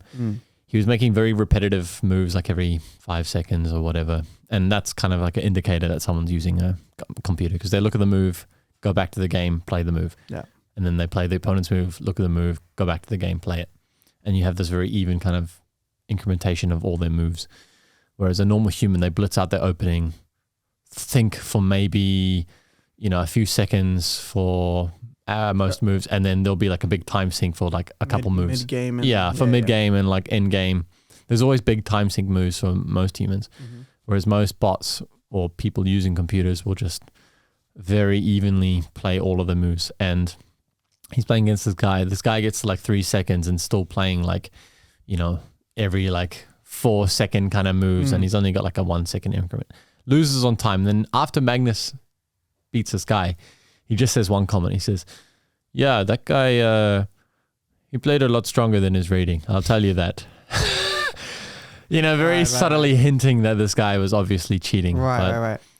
It's just insane how Magnus was just handing it to Stockfish. It's interesting because like there's ways I've seen. I don't know where I saw this, but there's ways that you can play to sort of mess up the lines of a computer that would sort of I think I'm pretty sure even when Deep Blue versus Kasparov, I think he was trying to do certain things that weren't like normal human like sort of strats. Like it would probably be like subpar against the human, but against the bot, it was like harder for them to calculate or something. I think I know what you're talking about. So when Kasparov played Deep Blue, the first game he tried to go for what you were talking about, what you struggled against was a very open tactical game. Right. A lot of like tactics on the board, and of course Kasparov was known for his intimidation of opponents. He would play these like sacrificial moves, and then opponents would see ghosts on the board and kind of recede into themselves and lose.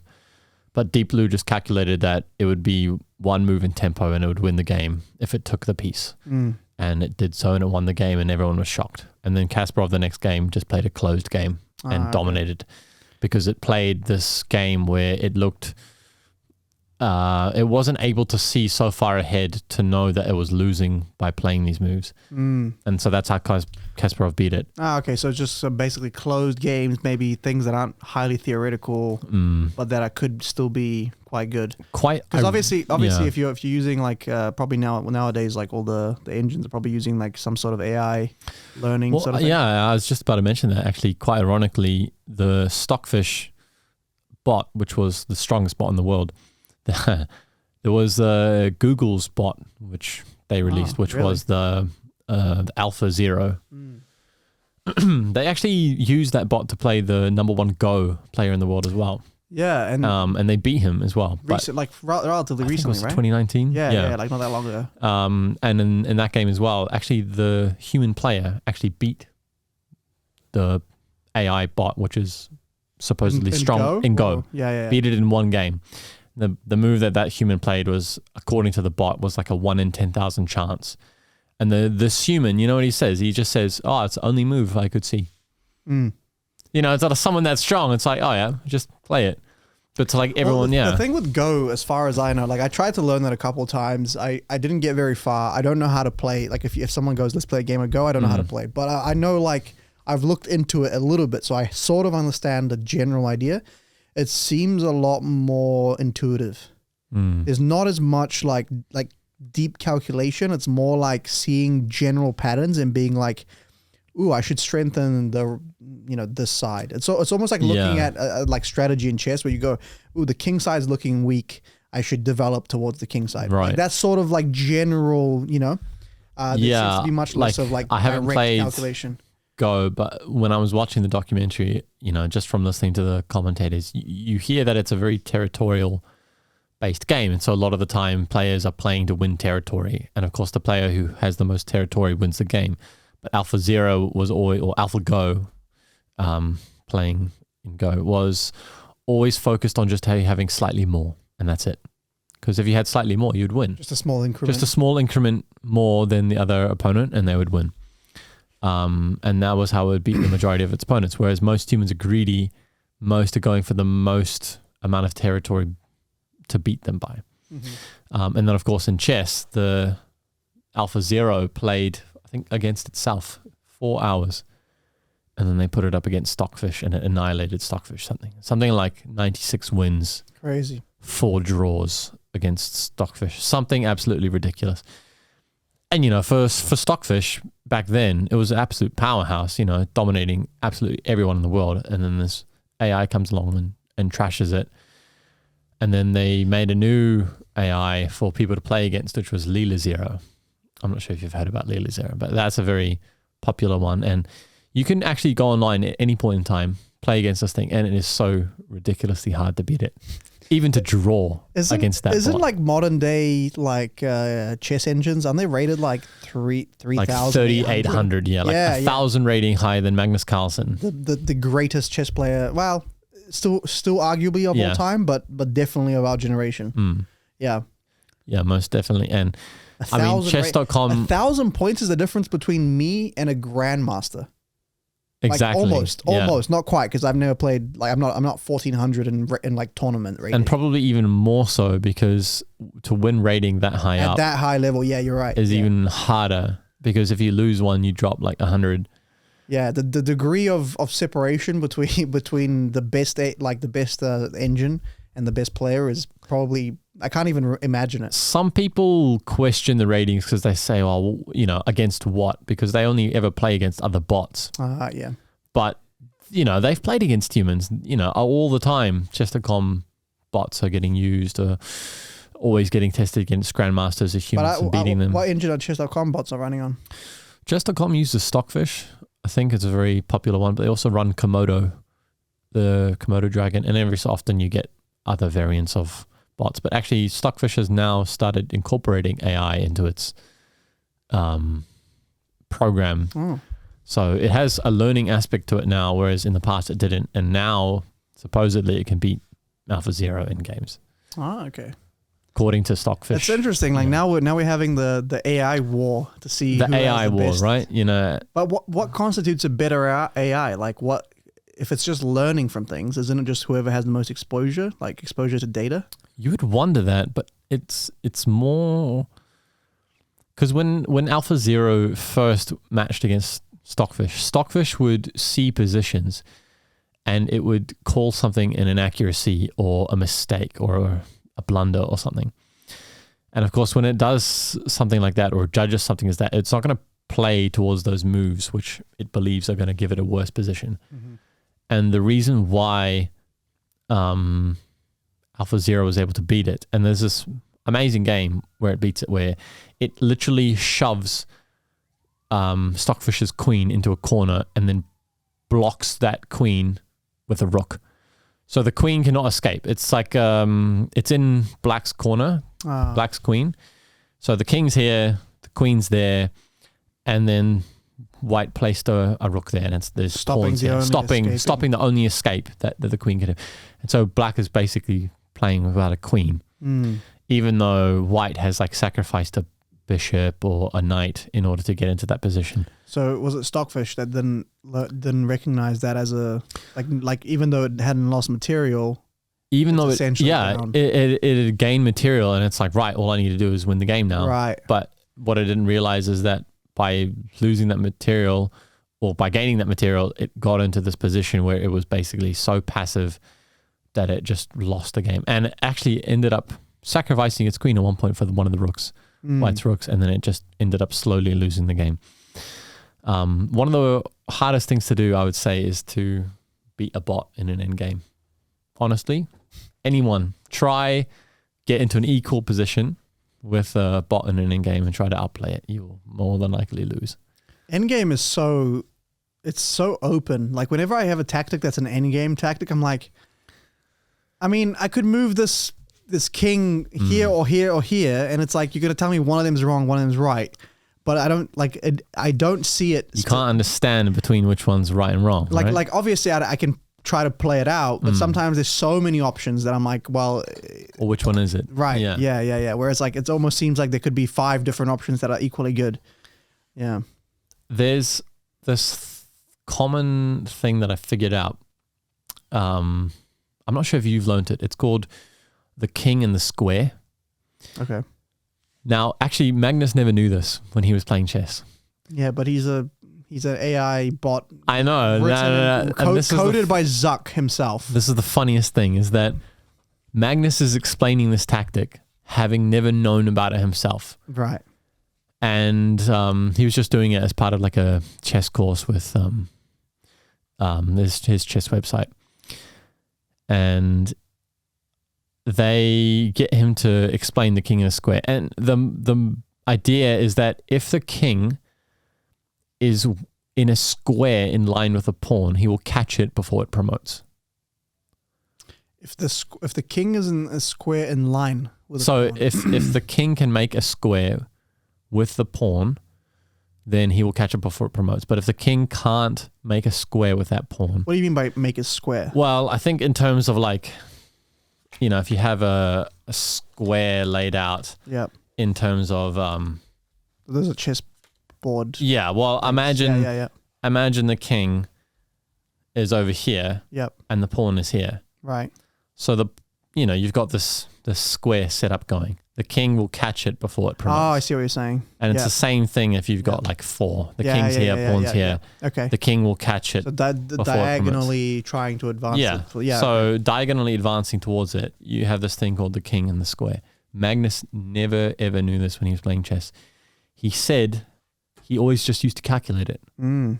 So this guy, he's honestly the speed chess champion of the world, the blitz champion of the world, always would calculate. He had a draw with Kasparov when he was 12 years old. Exactly. And he would just calculate whether the pawn was going to promote or whether he would beat it every single time. Someone's like, bro, you know about the square? And he's like, what? What? Straight up. He's explaining this It's so tactic. funny. I don't know. He's like I wonder, 32 years old now. or I something. wonder how much processing power, like if we look at it like a computer, right? How much of like getting better at his level is just finding ways to offload the processing power? Mm. Like, if you have to calculate a pawn moving from here to here, that's time being taken up calculating that when you could be calculating something else. Right. Versus just being like square, done, cool, right? And how much of at that level is just finding ways to be more efficient? Like you do the same calculations, do the same thing, but just win out by 3 seconds compared to the competitor. You know what I mean? Good point. And Karu kind of touched on this at one point. He kind of talked about how there are like some very specific cheese tactics, which, people high up will do, where they will play moves quickly so they can think on your time. Oh, yeah. So they use up your time to think, and then because they've used your time to think, they kind of know already what you're going to play, and then they'll immediately play a move. That works in certain positions. Now, of course, Magnus actually recently, at the Speed Chess Championship, he was playing a 3-minute game. He arrived 2.5 minutes late to his 3-minute game. So he had 30 seconds on the clock. And he's playing against a very strong player. He's playing against, I think, a grandmaster or international master, very high-rated player. And he arrives 2.5 minutes late. International master. Psh, Magnus is like, don't throw these scrubs at me. If his title doesn't start with a G, don't even call me. All right, sorry, carry on. No, that's how I imagine Magnus to be. He arrives and he says, sorry, I was stuck in traffic. He greets the Bayern and he says to him, sorry, shakes his hand before even playing his move. That's how much, he doesn't give a shit. Yeah, BD energy this guy emanates. And he wins this game. I kid you not. He's playing a move per second, gaining increment. Towards the end of the game, he has more time than this guy. This poor sap what's the who increment? had 3 minutes. I think it's a second increment per move. 1 second. 1 second increment. Oh my per move. God. And this guy goes into the think tank a few times. And honestly, it just shows the class of Magnus, because Magnus honestly was very low on time the whole game. Under 30 seconds most of the game. And he gains time in like the last 20 seconds of the game, I would say. Jesus. I think the guy who he's playing against goes down to about 7 seconds. Magnus has got 14 seconds still.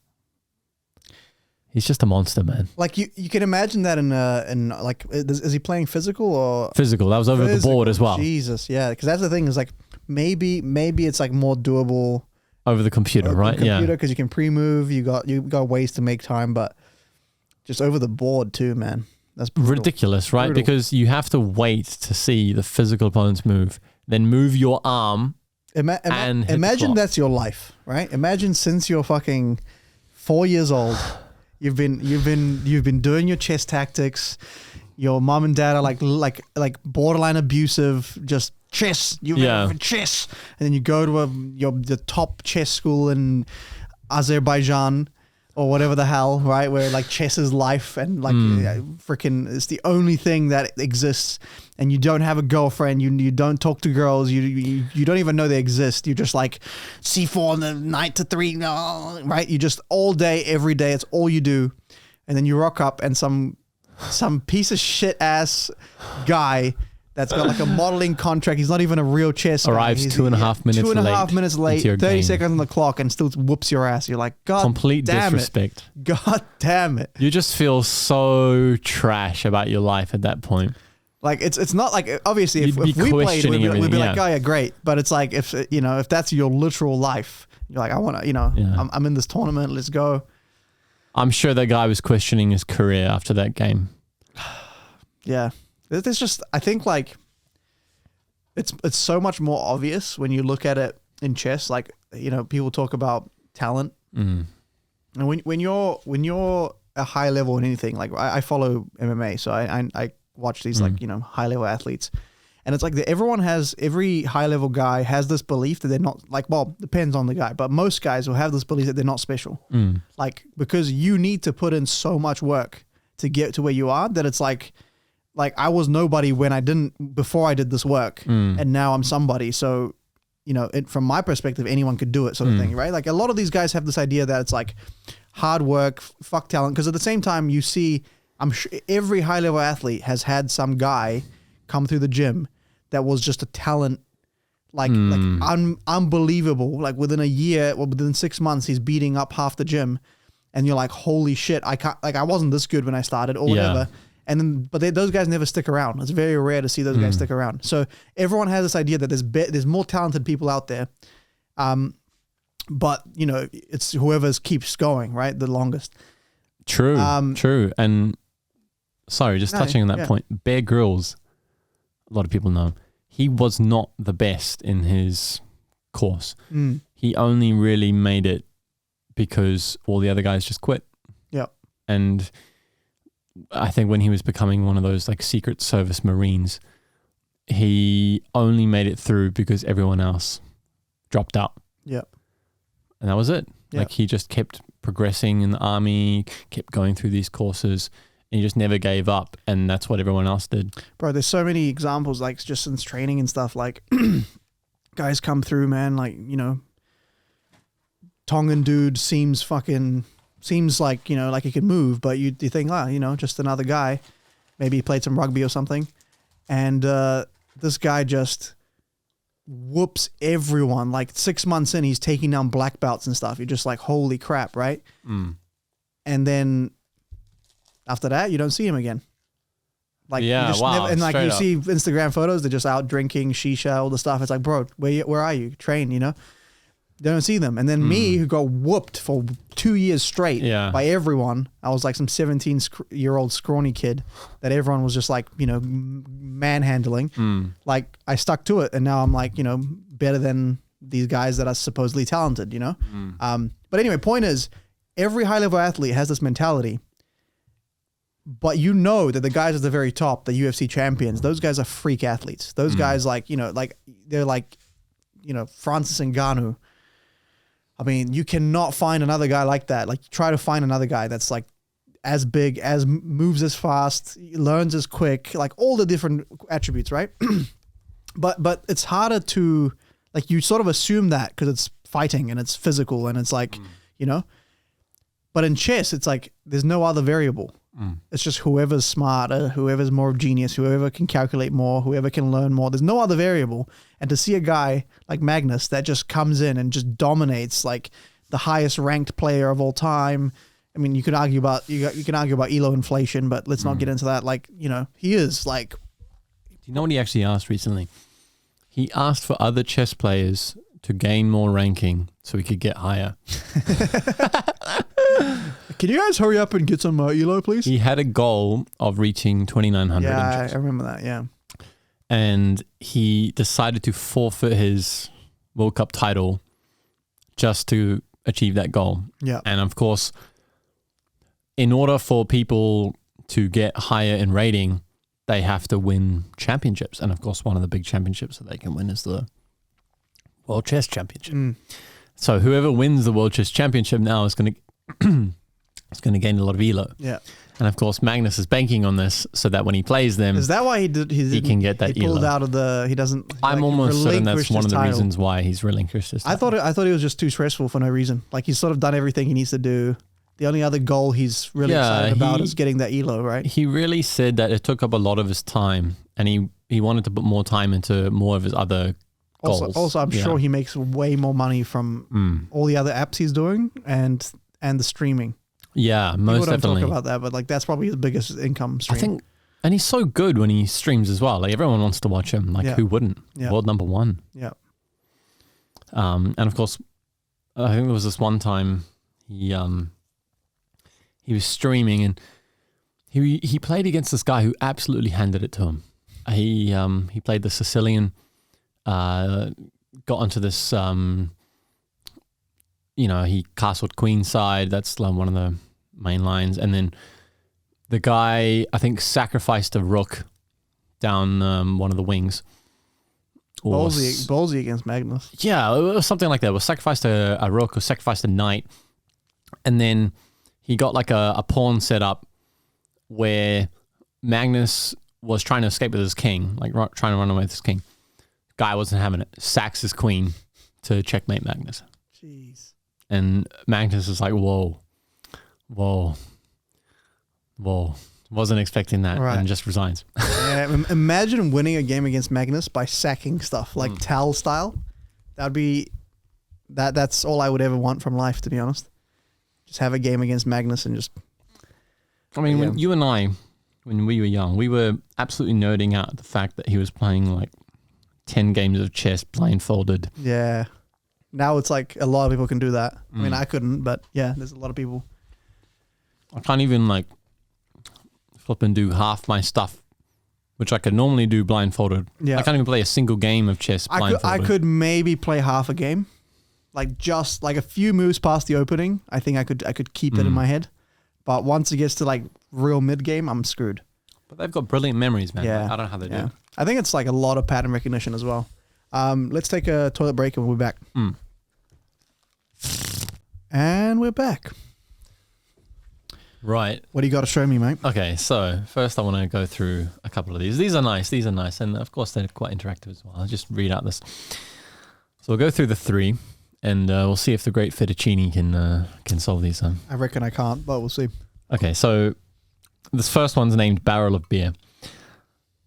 Now you have this barrel, and you need to know whether the barrel is more than half full or less than half full based on the liquid that's inside of it. Now, of course, you don't have any measuring equipment, so is there a way that you can tell that it's more than half full or less than half full without using any additional equipment? Just by using the liquid and the barrel in your eyes, of course. More than half full or less than half full? I mean, first of all, I try to tap it, see what kind of noise it makes. It's like when buying a Romanian watermelon at the market. You give it a good slap on the bum. First of all, you get that triangle. They cut a triangle into it. Yep. You give you a taste, and you taste it. You're like, all right. You pick one up, and you go. Like if it cracks, you're like, oh, it's ripe. Yeah. And you give it some slaps to see how full it is, and then you make a decision. Yeah. And then you still ask yourself, is this a free choice or are we living in a simulation? But to answer your question, how about trying to push the barrel over to see how it reacts, how the fluid dynamics. Not actually. You're pretty close there, I would actually say. Pretty close. What you actually do is, you can even do with little cans like this as well. If you can tilt it and you can actually see the bottom when you tilt it onto its corner. You know it's less than half full. If you can't see the bottom of the barrel when you've tilted it onto its corner, you know it's more than half full, and it's the way you tell. So you're saying depending on how far you can tip it before it falls? No, it's more like, let's say, I've got my nice little barrel here, and I tip it here, and you can see there's a liquid on the bottom there.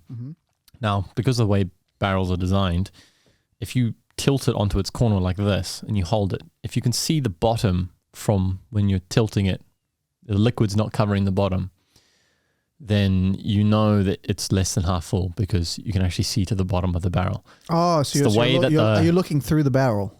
Yeah, you can see into the barrel. Ah, okay. Right. So I was imagining a wooden barrel. Yeah. Okay. Right. Gotcha. Okay. Yeah. So when you're looking to the barrel, you can actually see the bottom. Okay. This next one is called 3 light bulbs. This one's quite a nice one. So you got 3 switches on a wall outside a windowless room. So you got 3 switches. Okay. So let's like a light switch. Yeah. So let's imagine you got 3 switches here. I don't know. Okay.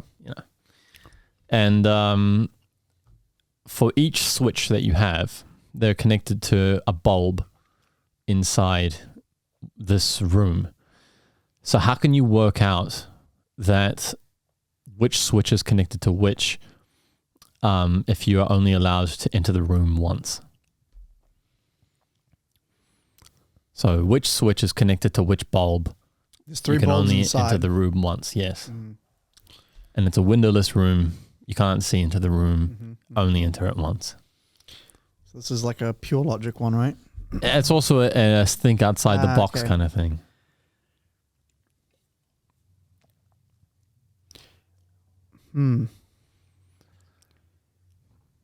Now, of course, I don't know, for anyone listening as well, try to think outside the box in terms of this. Think about how, and then this is a little hint for you thinking. Think about how... Before you say anything, what I was just thinking about is figuring out if unscrewing the light bulbs would actually help me or do anything. But it seems like it would not really give me any information. So No. Unscrewing the light bulbs would do nothing for you. Yep. But I will say, try to think about the forms of energy that a light bulb can produce, and that might help you.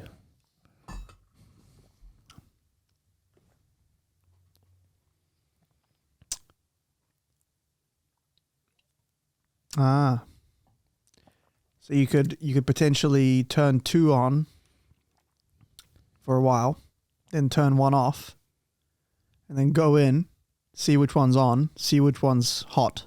Yeah, you got it now. I see. Gotcha. You got it.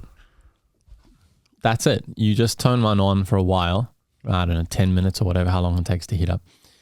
Because they're always going to emit some small amount of heat energy. You're using one of these LED ones. Well, that's the difficulty. If you're using an LED, you're screwed. In which case, you made it. You just gotta fucking break down the door the second time. Exactly. Okay, so this last one is called the Good Samaritan. You might have heard this one before. It's actually a little bit of a popular one. So they're saying here that the Pareto principle is an idea that in many systems there is an inequality between causes and effects. In this puzzle, one choice you make is vital, while the others only offer small returns. You are driving down the road in your car on a wild, stormy night when you pass by a bus stop and you see 3 people waiting for the bus. So number 1 is an old lady who looks like she's about to die. Number 2 is an old friend who once saved your life. And number 3 is your perfect partner of your dreams. So it says here, you can only fit 1 passenger in your car. It says, what should you choose to do?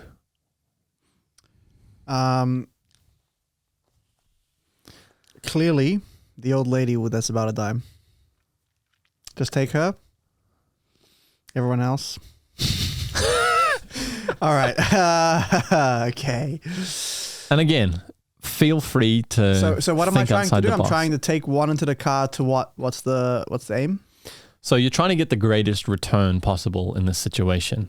And but why am I you're driving down a road on this stormy night and you can only fit 1 person in your car and you see 3 people at this bus stop. You see an old lady who looks like she's going to die. You see this old friend who saved your life, and you see this perfect partner of your dreams. Gotcha. And there's only one seat in the car, you said. Exactly. Only one seat in your car. Whack ass car, first of all. Second of all, I got a boot. So, is that allowed? Well, I'll let you think outside the box there. All right. So who you put in the boot? I'll tell you what. I'll tell you what. You're shoving some old lady in the boot. No. I tell you what. Get in. In the boot, I have an anvil. Right. All right. I tie a chain around the anvil and tie the old woman to the chain and just. Okay, you have this cannon in your car. You tie the old lady to this cannon and you shoot her all the way into the hospital. Yeah, like a one of those. She acrobats. splatters on the hospital door. Problem solved. Yes. Yeah. Okay. Yeah, okay. So there's a boot, clearly. So now we have 2 seats. Okay. All right. Right. How do I create a third seat? I could look out into the question, the Mexicans. Who are you putting in this boot? Let me talk through this. Right. So, Okay. You know those Mexicans that cross the border with drugs stuffed in their car. Like the cartels. I can look up those mods, those modifications they make to their car to fit all the cocaine and all the heroin and well, actually it's probably not heroin. It's probably what's the other one? How are you going to make those modifications in time though? That's true. It would take some time, huh? On this stormy night. All right. How about this? The old lady and my friend, right? Right. Can share a seat. Right. He can crush the lady. He can sit on her. She's dead. She dies. And then the love of my life, boot. Hey, honey. Hop in. In fact, I'll even walk around the car and open it for her. You know? Yeah, no. I mean, there's only 2 seats. It's all lit up in the back. You've got your LED strips on your boot. There's 2 seats. There's 2 people I know there. Yeah. So I'm going to take those 2 people. The old lady's a stranger. Right. She can chill. Right. I mean, unless she's actively like stabbed or, I'm sure she's got a way of getting, like she can call an Uber or something. So I think she'll be fine unless she's literally on her deathbed. In which case she's... Okay, so your choice is what? So you're disregarding the old lady. My mate can go in the boot because Ivan's got he's a small dude. Okay. Can fit in the boot. And right. Yeah, then Amy can chill in the Okay. car. There we go. That's the problem. Okay, so Amy's chilling in the side seat. You got your best friend in the boot and the old lady, she can kick the can. Well, is she literally like bleeding? Well, it says here she's about to die. Okay, so she's bleeding. Okay, well then I'll tell you what, mate, old friend, just wait there for a sec. I'll go to the hospital. I'll pick you back up later. Okay. Yeah, that's sort of what I'm thinking. But okay. Now, this is the most interesting thing, and this is what most people, I would say, would go for as well, is they never think of the possibility of getting out the car themselves.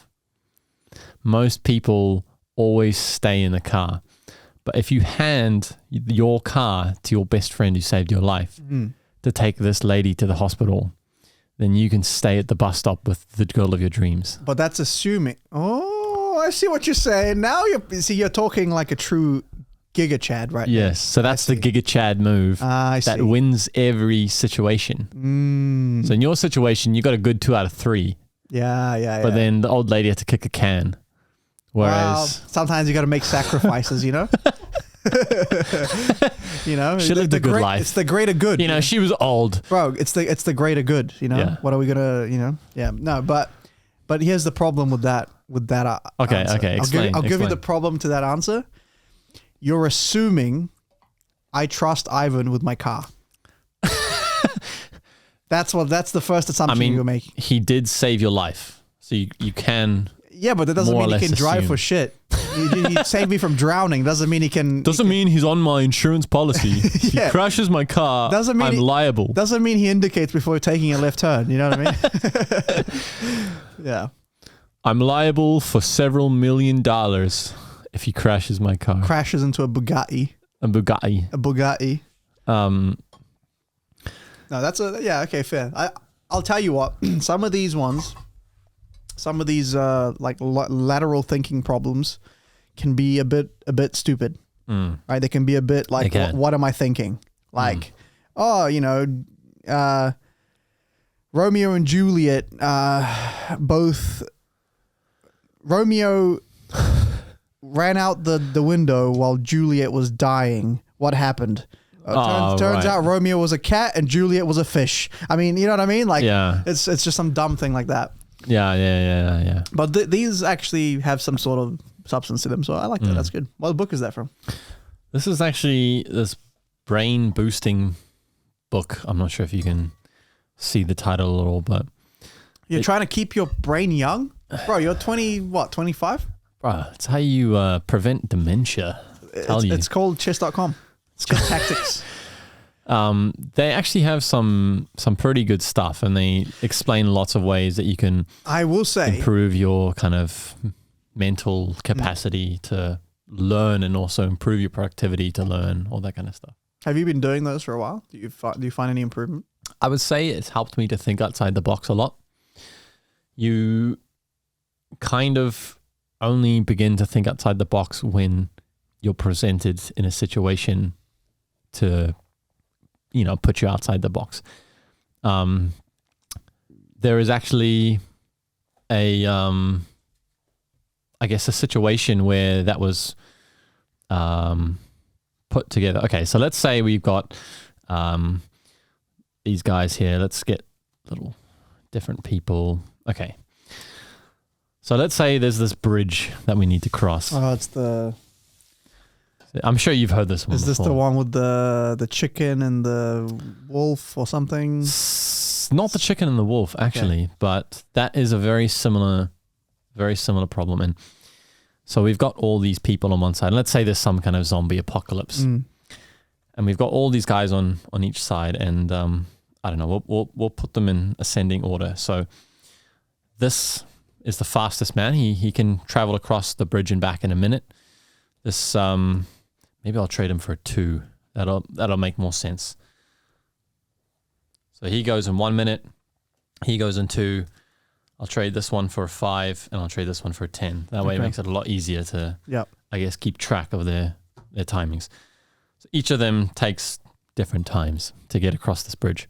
And they only have one light source. And they all have to get across this bridge, and they always have to accompany one another across the bridge, and they always have to bring the light source with them. And they need to get across as fast as possible, otherwise these zombies are going to catch them. That's the kind of premise. Right. The idea is that how can you get them across as fast as possible without, or what is the fastest possible time that you can possibly get them across?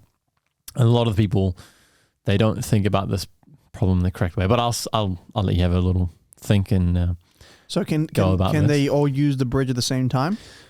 So only 2 people at a time can use the bridge at one time. So for example, if I was to go across with 2 and 5, then they would both, and then one of them would have to come back with the light source. Normally you'd want the faster one coming back, right? And then that's their time. So you've taken 5 minutes there. So obviously they match the pace of the slower.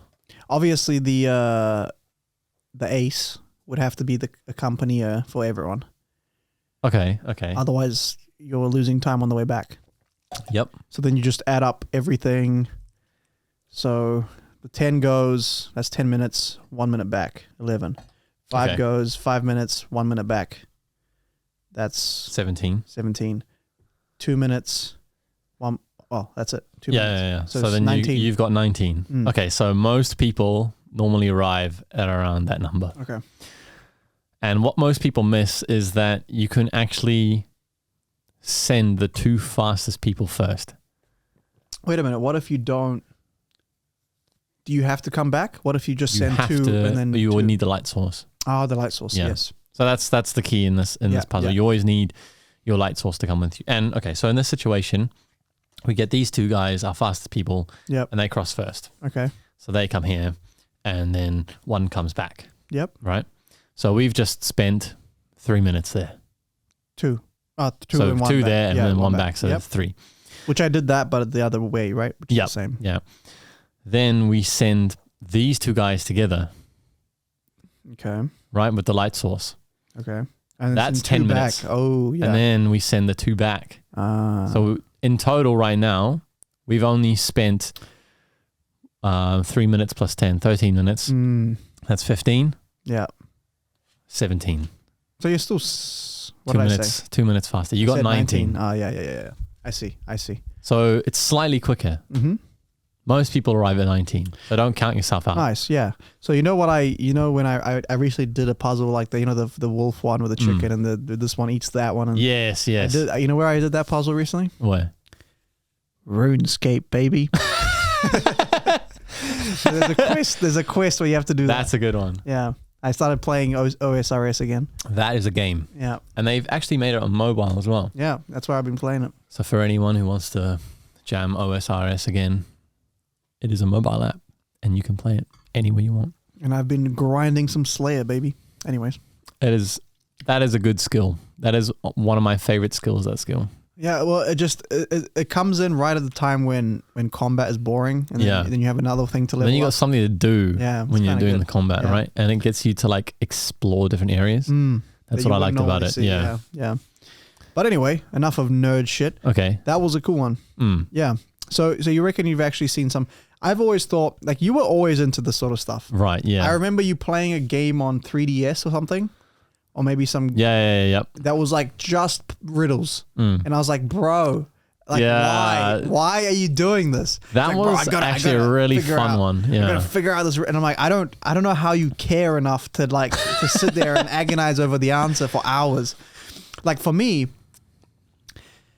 if it takes me any longer than like 30 seconds to figure it out, I'm just like cannot be bothered. Yeah, cannot be bothered. Like for me. It's interesting. I was thinking about this. Like what we both, I think, enjoy about chess, about Magic at the time we did it, there's some element of problem solving in everything. But for some reason, there's some styles of problem solving that don't buzz me, you know? So like with Magic, it's like the problem is a problem you set yourself and the solution is a solution you set yourself. Yeah. Like, I might have a problem, and I'll show you after this. Like, I might come up, afterwards we'll talk some methods, but like, okay, I need a deck switch. Okay. How do I do it? And then I look at the structure of the trick that I'm trying to do, and I'm like, where could I insert a deck switch? And then I try this, and I'm like, not happy with that. Like maybe someone else would be happy with that. I'm like, nah, that's trash. I tried that version. It's like, boom. It sits. I don't try any other thing for it. It sits there for a week. It's just regurgitating in my head. Right. But like I hold the key. Like I'm the one that sets it's like says yes, it's okay or not, you know? And then I finally come up with something that I'm like, first of all, I feel good about. 2, it works. Yeah. And 3, when I did it, no one saw it. It was great. So I'm like, holy crap, I just came up with the craziest deck switch of all time. That feeling to me is what's fun. It's good, like that search for this hidden, it's almost like this nebulous like idea, and then you see you're looking for that like unique novel. Yeah, but you almost like, it's almost like outside of your control. Like it almost like forms on its own, and you almost have to like, you have to put in the work. Otherwise it doesn't do anything. But when you do, it almost feels like it takes its own, like when the idea comes, it's almost like that idea of the muse, you know, where you don't know where that came from. It almost feels like a thought has just been, it's almost like an entity. Like it just was born. It wasn't there one moment and it was there the next. Like that to me is fascinating. That to me is interesting. It's like kind of like, you know, those moments are like drugs, you know? Yeah, no, straight up. But then like when there's an answer and I'm just trying to find the answer, and I tried this option and I tried that option, and I'm like, man, I just want to make my own answer. Yeah. Like, you know, like there's this feeling of like frustration that I can't get it. And to you never bothered by that. It seemed like you just embraced that.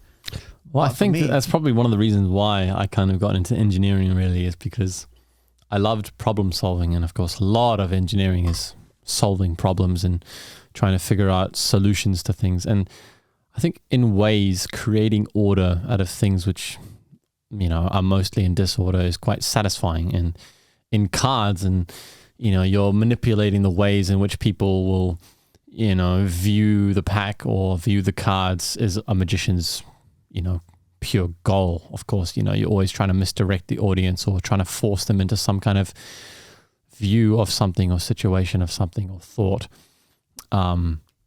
which actually leads me onto this trick, which I always like performing. And of course, I'm not sure what the angles will be like here, but in terms of the trick itself, I always loved performing it for parties or whatever it was, and it'd always be my favorite. I'd always be my favorite. And just let me know which camera I need to. So that's the camera that will most likely be on you. Okay. Your hands will be good if you're like somewhere around that the bumper. Okay. So it should be fine. Yeah. Okay. So in this trick, you know, I always get the audience to, and I always start small. I always do the trick first, and then of course, you know, the next time you do this trick, they're always like, oh. Right. Okay. So then for this trick here, I just need you. Well, I'm going to riffle down the side of the pack like this. And what I need you to do is to tell me when you want me to stop. Okay. So tell me when you want me to stop. Stop. Okay. So we stop there, and then I look away, and then I hold it up to the camera, and my eyes are closed, and then I put it back down. Nice. And then I put the pack here, and then, you know, that's the first time I do the trick. And then I look at you and I say, now you've got a...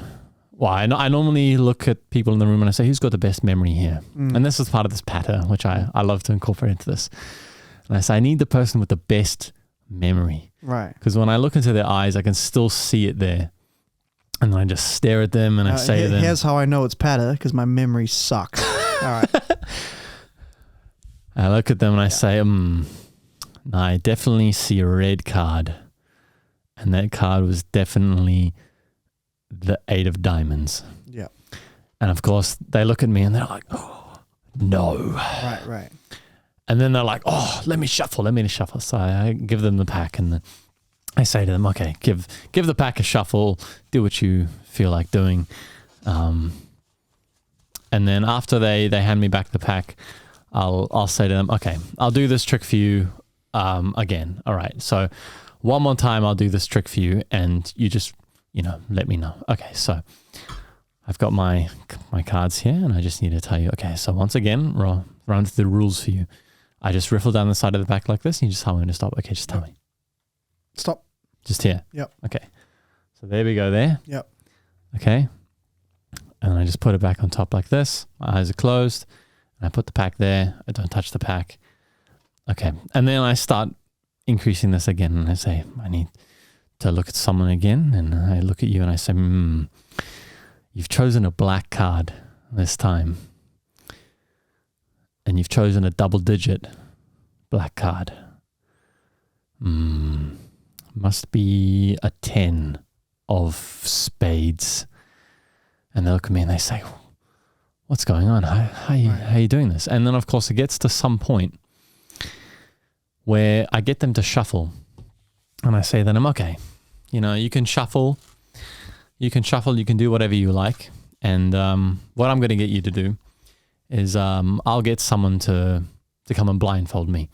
So then I take the pack back from them and I say, okay, now come and blindfold me. And of course, I'm not sure if you have a blindfold hand, but I'll just imagine a blindfold on top of me. My eyes are closed here, and I'll say, all right, let me do this trick one more time for you guys.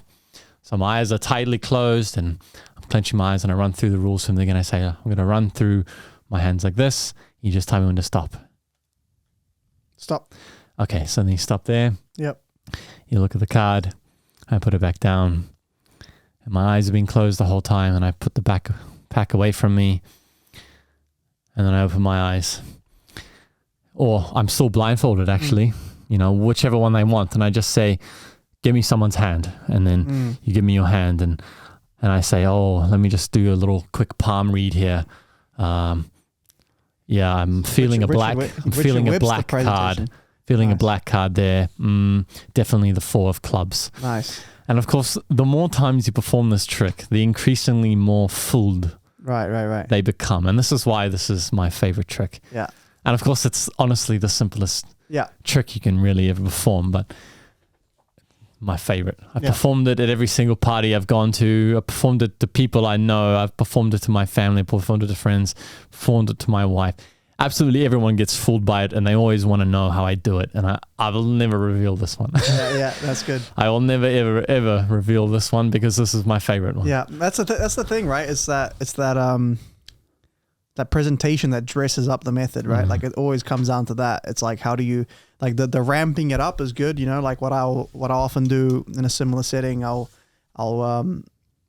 I'll put the pack away or whatever, and I'll say like, I want you with your eyes follow my finger. Ace, 2, 3, 4, 5, 6, 7, 8, 9, 10. Jack, Queen, King. Wait, 7, 8, 9, 10. 7, 8, 9. No, it was a 9. 9 of heart. No, it's 9 of diamonds, right? Right. So I'll try to arrive at it different ways. Yeah, that's cool. Yeah, that's what I like to do. That's sometimes. a nice little mentalism trick there. Yeah. That's something I do. What else do I do? I do one where similar idea, where especially if I need to look at the deck, I'll do. So let's say I had this, like this, and I go grab my hand. Yeah, so grab my wrist or my hand. Yeah, boom, and then like you'd lean over. Oh yeah, and I would like go across like this and stop at their card. Oh, that's another one. Wow. That's good. Or what you can also do is this is a bit of a comedy one. All right. You can be like, okay, so I'm going to deal cards until I'm going to stop. So I'm going to deal cards until I find your card, right? Right. So I start dealing like this, right? And let's assume that your card was the 9 of spades. Okay. Okay. So I'm just going to deal cards until I find your card.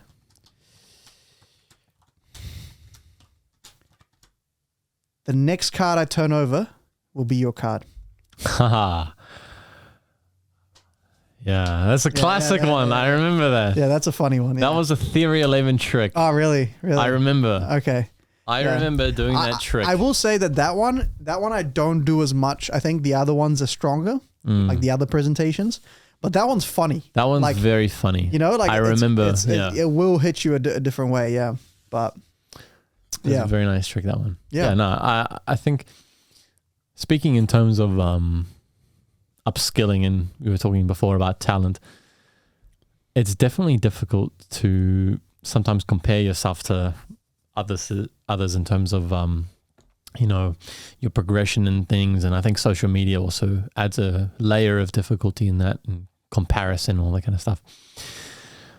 I mean, myself, I was for a while, I was quite into table tennis. I was training, and I was doing 3 trainings a week, actually. And I was trying as hard as possible to get into, tournaments and like top 100 and all this kind of stuff. That was my goal, like top 100. I'll definitely make top 100 if I train 3 times a week and all that kind of stuff. I was spending like $50 a week on trainings and all this kind of thing. I was only earning like $60 a week. So, so back then that was a lot for me. Yeah. Yeah, poor student life. Anyways, it got to this point where I honestly felt like I was trying so hard and I was getting nothing out of it. I felt like I was entering tournaments and I was getting thrown out first round, like it was child's play for people I was playing against, and there was nothing I could do. And it was at that point where I kind of realized that level of, I guess some people have just practiced for longer, or some people have had more experience. Some people have more talent. You're talking about some people upskilling quickly and then leaving. And so I just decided to kind of ease off and play more in terms of like fun. But then I kind of like see you in terms of like your magic, and I think to myself, we used to just do this in English. It was just a nice sort of fun hobby. We used to kind of just like chill and kind of like sit in Miss Doom's class and just do springs the whole time. Legitimately, I don't know how many people got annoyed at us. All they would hear is yeah. I don't know how she didn't get annoyed about it, but yeah. Yeah, honestly, it was the best. It was the best class I've ever had, ever. And we would on-go with our magic, and I remember we actually got quite into it in year 10. I don't know, what year was that? 2012? We got quite into that year with IBM, and we were going to all those conferences, and I think you at one point went to a lecture in Christchurch or some kind of conference. No, Wellington, but that was already like late. That was like 2019. Was it? Yeah, 2019. That was way further after that. Yeah. Okay. But we went to a bunch of lectures and stuff. Yeah, and then I just remember you'd and I'll never forget that one magician. Do you remember him as well? Was it Stefano? Stefan, the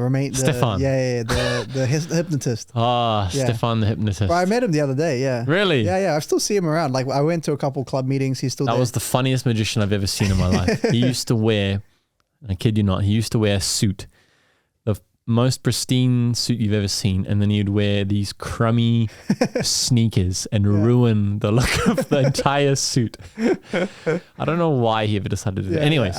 Last time I saw him dressed up, he wasn't wearing the sneakers. So oh, really? Yeah.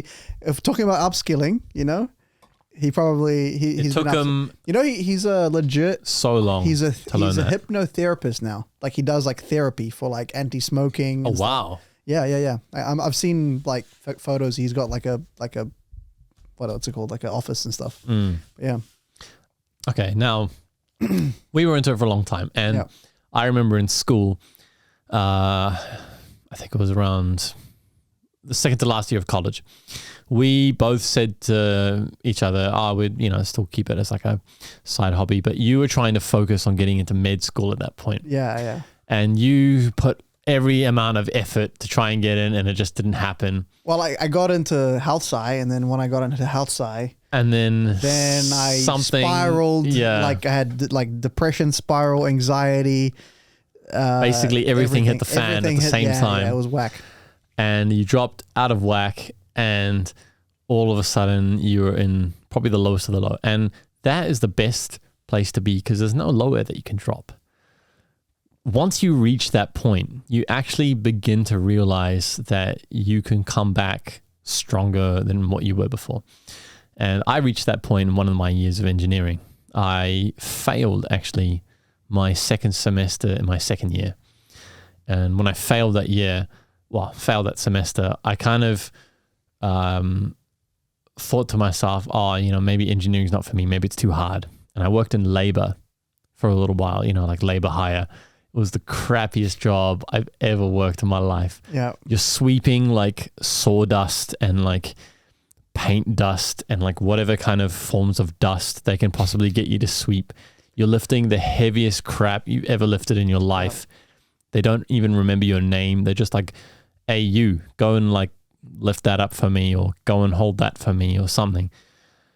And then after you work that, you earn peanuts as well. Yeah.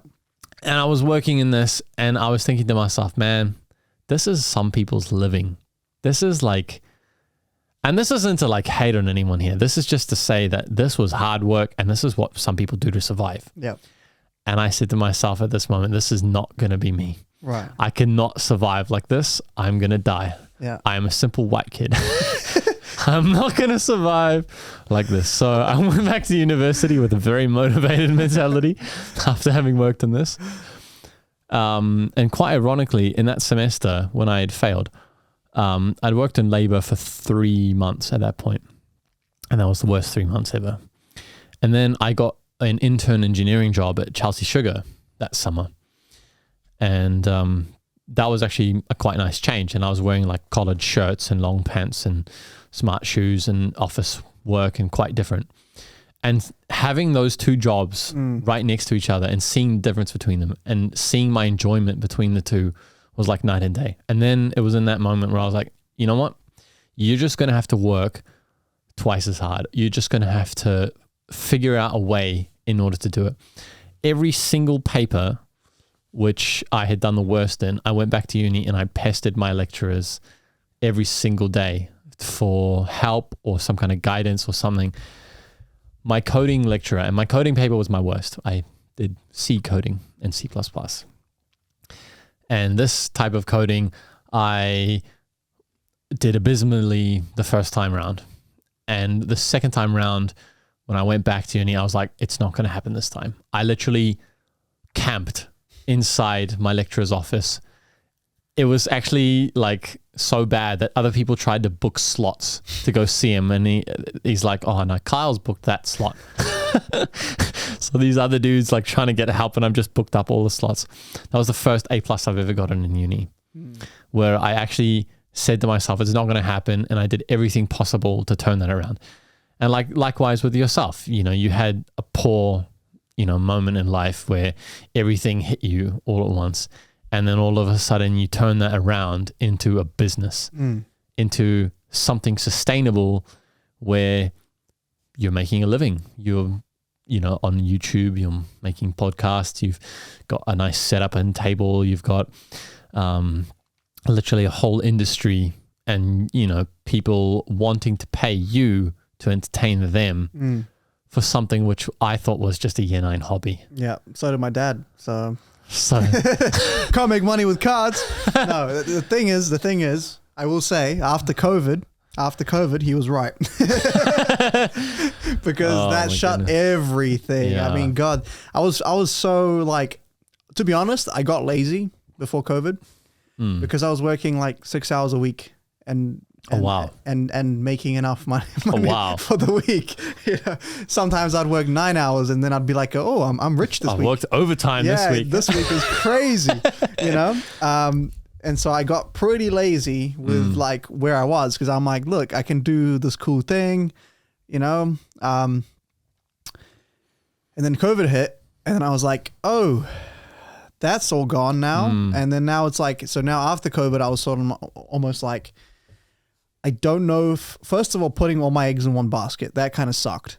And second of all, I don't know if just doing gigs is like what I want to always do. Right. Because first of all, there's a cap, right? Like there's only so much you can scale your time for gigs. Like even if you booked out for the whole week, then you're booked out for the whole week. Like there's no more gigs you can do. You've only got so much time to put in. And then that's one thing, right? But normally you wouldn't be booked out for the whole week.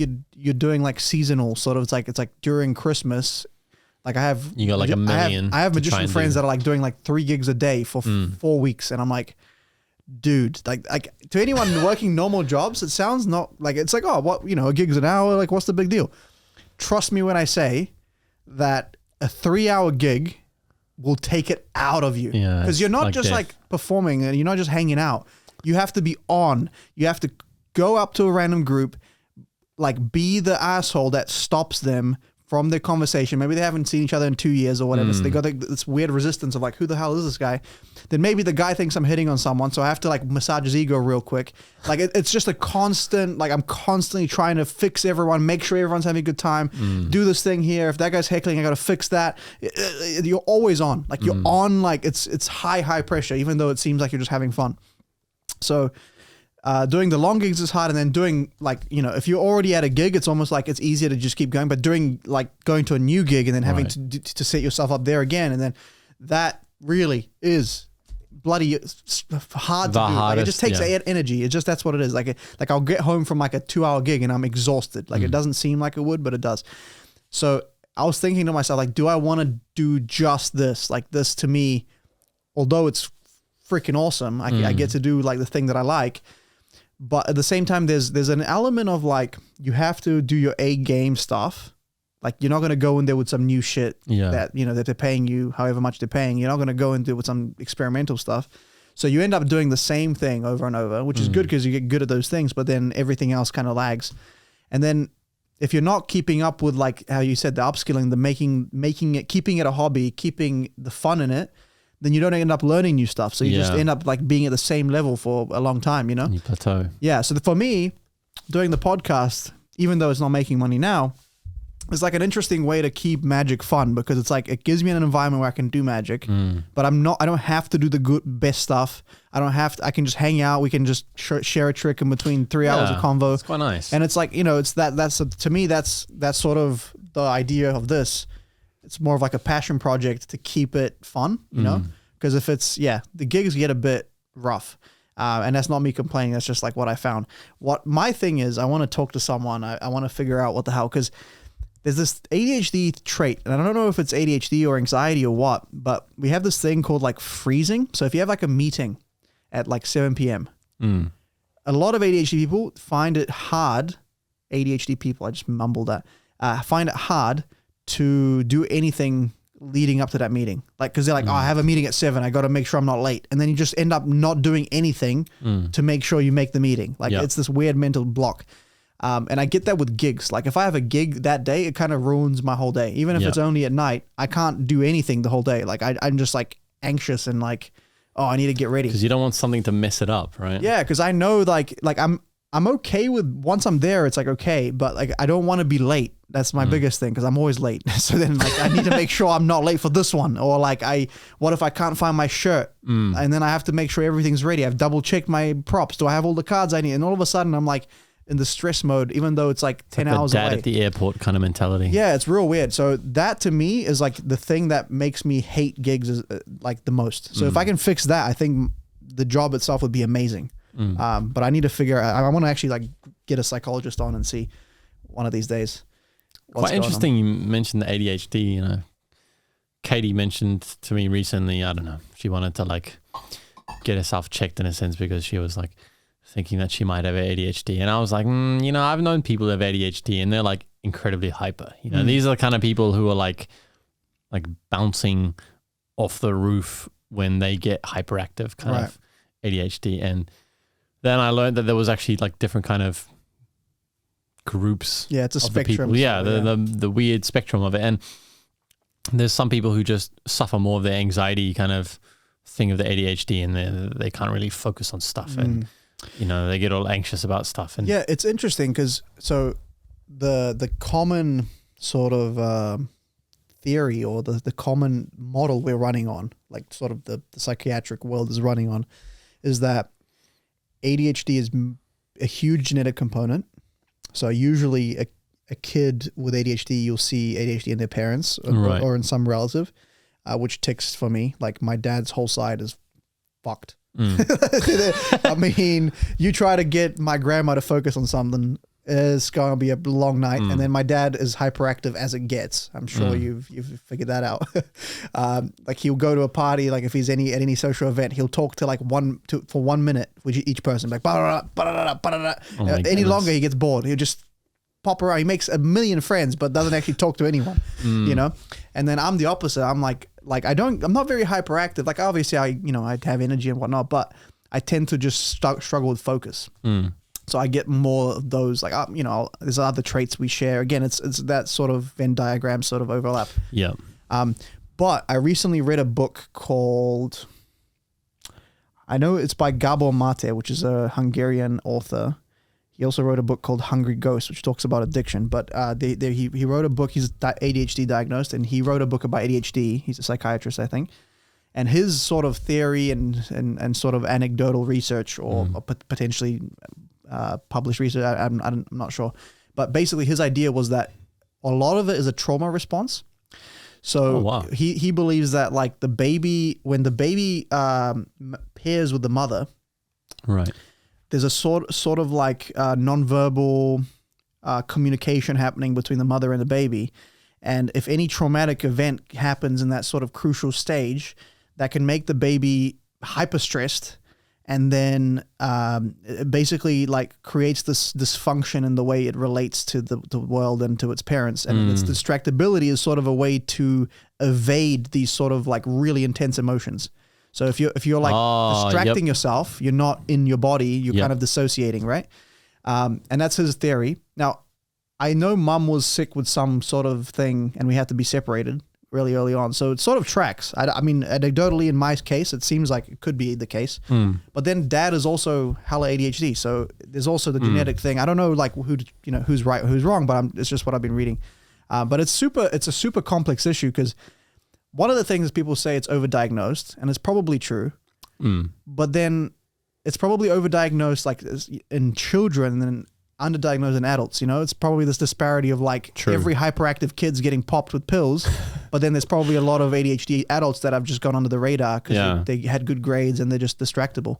You know, so it's a super complex problem. I don't know what I think about it even. Like I sort of go between convincing myself it's fake and I just need to push through it to thinking like, no, I'm not exactly the same as everyone else. And then I sort of bounce between these, like, no, you're a bitch. Stop complaining. Do your work. No, it's like my internal monologue is constantly seesawing. You're definitely right in terms of that early relationship. And it doesn't just have to be with a mother. Also, it's any key parental figure in their life early on. And if they suffer some significant sense of trauma early on, it actually gives them a lot of anxiety leading on from that event, and it can have certain effects in terms of that anxiety. And, you know, one of them is like they go all like inside and they can't really express their emotions. One of them is more kind of like an expressive form of anxiety where they're not really able to express themselves properly, but they're more like hyper expressive, more like shallow kind of surface expressive, but they're not really giving you what they're truly feeling kind of. And then one is more like a violent kind of tendency. And then it's interestingly linked, as you say, to really just childhood incidences where, you know, early on maybe they had some difficulties with, I don't know, family separation, or they weren't able to be with their key parental figure for a while, and they lost trust as a result of that. And that loss of trust was important for keeping them in that kind of normal bubble, because when you lose that trust, you lose the trust to go and explore the world. But if you have that strong bond with that parental figure, you feel confident enough to then venture outside of your home to explore the world and to do whatever you feel like. Right, because if your parental figure, you know, let you down or whatever, then what are the strangers going to do, right? Like Exactly. That's sort of the Yeah, exactly. of it, yeah. And it kind of follows that, I guess, you know, same train of thought in that sense. And of course, you know, I'm no psychologist. It's just kind of videos or things that I've heard about this. Yeah. I mean, I guess Gabor's point was that ADHD parents, like, based on their own dysfunction, parent kids with ADHD. That his idea was that it was not necessarily genetic. It's more the fact that, like, the fact that the parent is ADHD and all the implications that has, it creates an unhealthy sort of bonding experience with the child, which then also ends up being distractible. So that's sort of his point, which it could be right. I don't know. But it's interesting. And like, yeah, like ADHD is a weird one because it seems to be getting more and more popular. Same with autism. But I wonder if it's just awareness or if that's an interesting one as well. Or if we're that, just slapping shit on things that, you know what I mean? Like, that's weird. I don't know. Because even the depression idea is being questioned at the moment, not in the sense of that people don't have it, but more talking about the way in which people thought that it came about. You know, a lot of the time they thought it was like a very chemical imbalance. And so you need to take these pills to rebalance that chemical structure inside your body. But, you know, some people kind of have theorized recently that it's more tending towards, I guess, not really the actions of the person, but more like the environment that person was within, and the anxiety that person feels within their environment, or the hopelessness that person feels in the environment, then affects their mental health. And as a result of that, they get this very low feeling. Yeah. But I think like feeling, and of course we're just like armchair psychology right now, but that's fine. I think what like feeling low is a useful mechanism. Like, I don't think it's something that's wrong, right? Like okay, so as you said, with my lowest point, right? For years I built up my own and other people's perception of me as the smart kid that's going to be a doctor. Yeah. Right? So that was my identity. That's what I identified with. That was my ego. My ego was linked to this identity.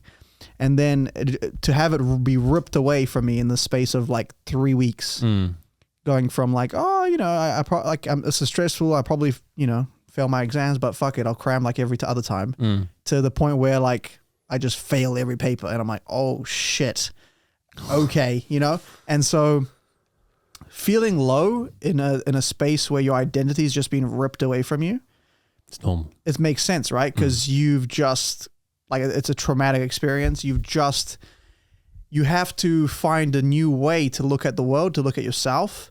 And that's not going to be pleasant because the ego is a survival mechanism trying to keep you alive. So whatever that ego attaches to, right? You know, back in the day, it would have been like I don't know, some kind of water bucket from the well. Right. Or like I am the chief of this tribe. Yeah. And if I'm no longer the chief, I'm fucking dead. Like they've killed me. Like the other tribe came in and that's it, took my women and my children and whatnot. Right. So like there's a certain amount of like that ego that sort of is supposed to keep you alive is sort of misfiring in the new world where it's like, you fail a test, who cares? But at the same time, that mechanism is still active. Yeah. Right? So I feel like feeling low and those feelings of maybe not depression, because depression is often linked with like low energy, like like sleeping 14 hours. Like it's really hard to get anything done, like anything, get out of that hole when you're in that sort of depressive cycle. But I think the initial feeling low, all those things are like very useful mechanisms to tell you, like, fix your situation. Your situation's fucked up. Do something, right? Like, whether or not you're in a dysfunctional family, whether or not you're like just making no money, fucking almost homeless, like you fix your situation, do what you need to do. It feels terrible, go out and fix it, right?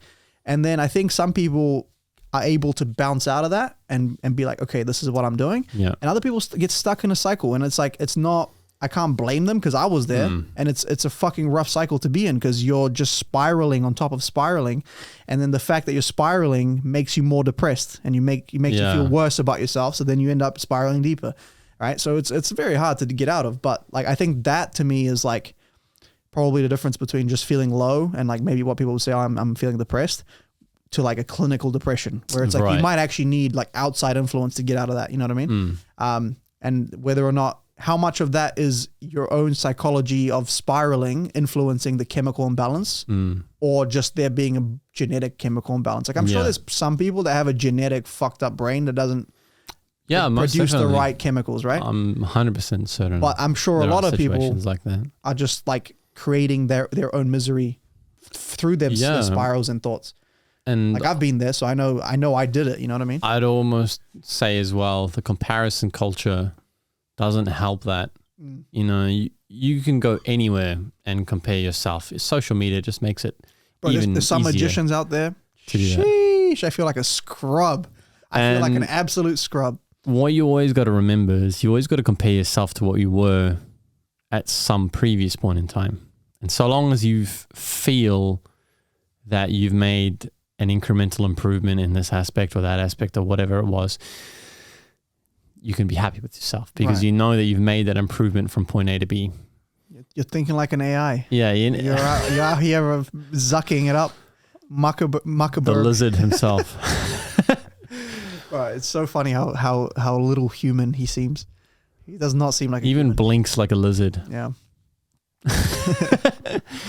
But yeah. But no, seriously, the mentality that you need to have when it comes to this comparison culture is pretty insane. And you can always think, someone's always going to be better than me. But you always got to believe that, actually, if you can apply yourself to something that you're passionate to, and you just keep going towards it, no one can say anything. I mean, even for myself, even though I kind of did this table tennis thing and didn't really work out, at least I could say, hey, I put the effort in, didn't work out. Now no one can say anything. Yeah. And it's funny because I agree, like the same thing you're talking about is what I had to deal with even with the magic stuff or anything.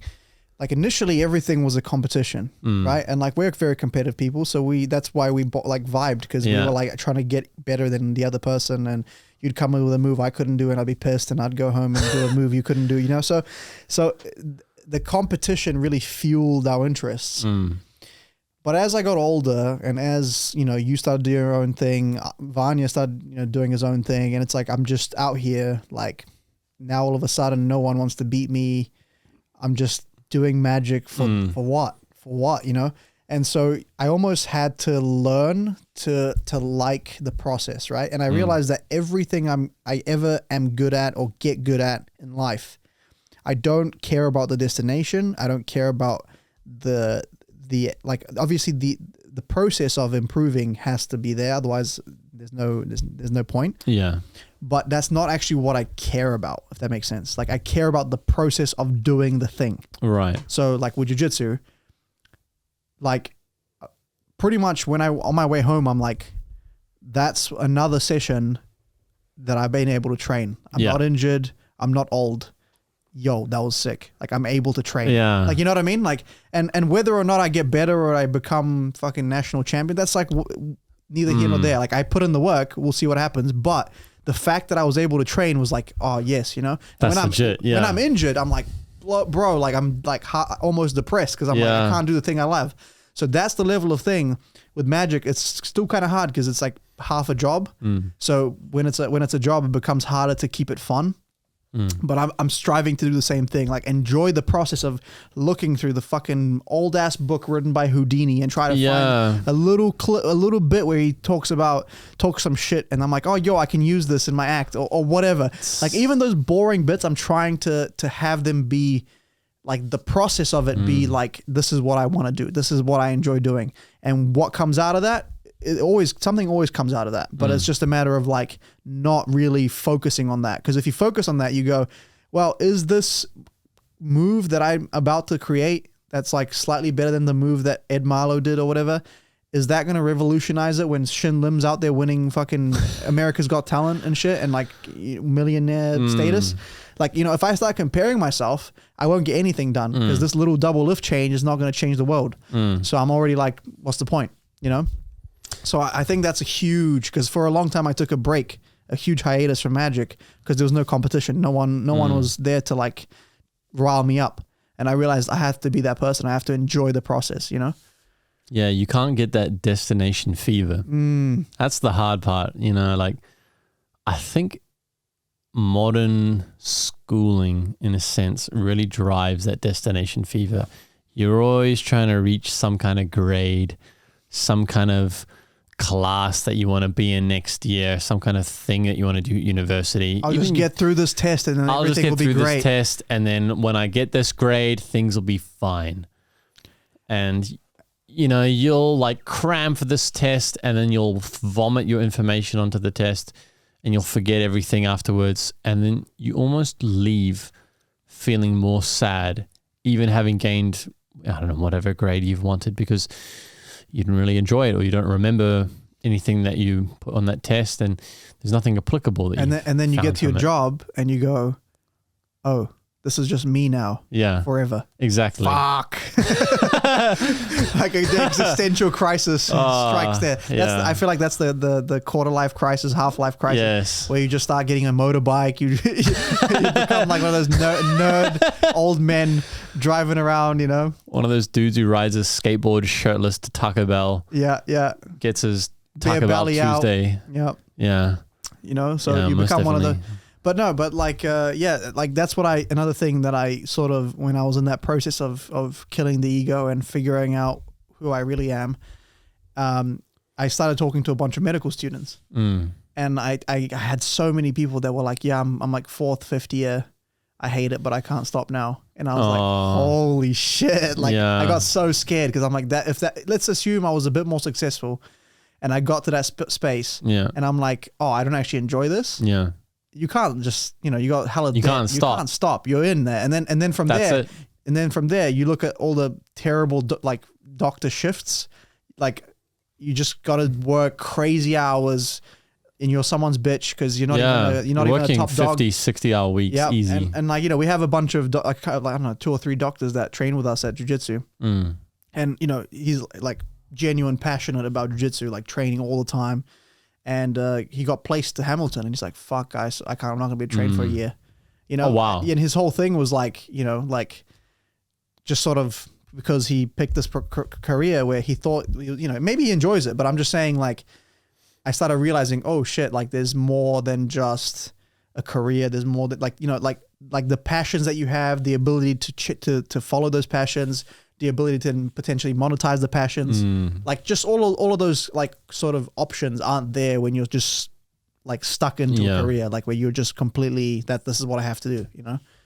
So I sort of like started looking at the bright side, but obviously if you enjoy the process of, let's say, engineering, and then you get a great engineering role like that, then you're there. Like that's all you need. Yeah. And of course there are a lot of great engineering roles, and probably the thing I always wanted to do the most was just more understand things. And I think that's why Magic interested me the most, because most people get amazed by something, but I always wanted to be the person who understood why they were getting amazed. I think a lot of people want that, but they don't have. They don't want it. They don't want it enough. Yeah.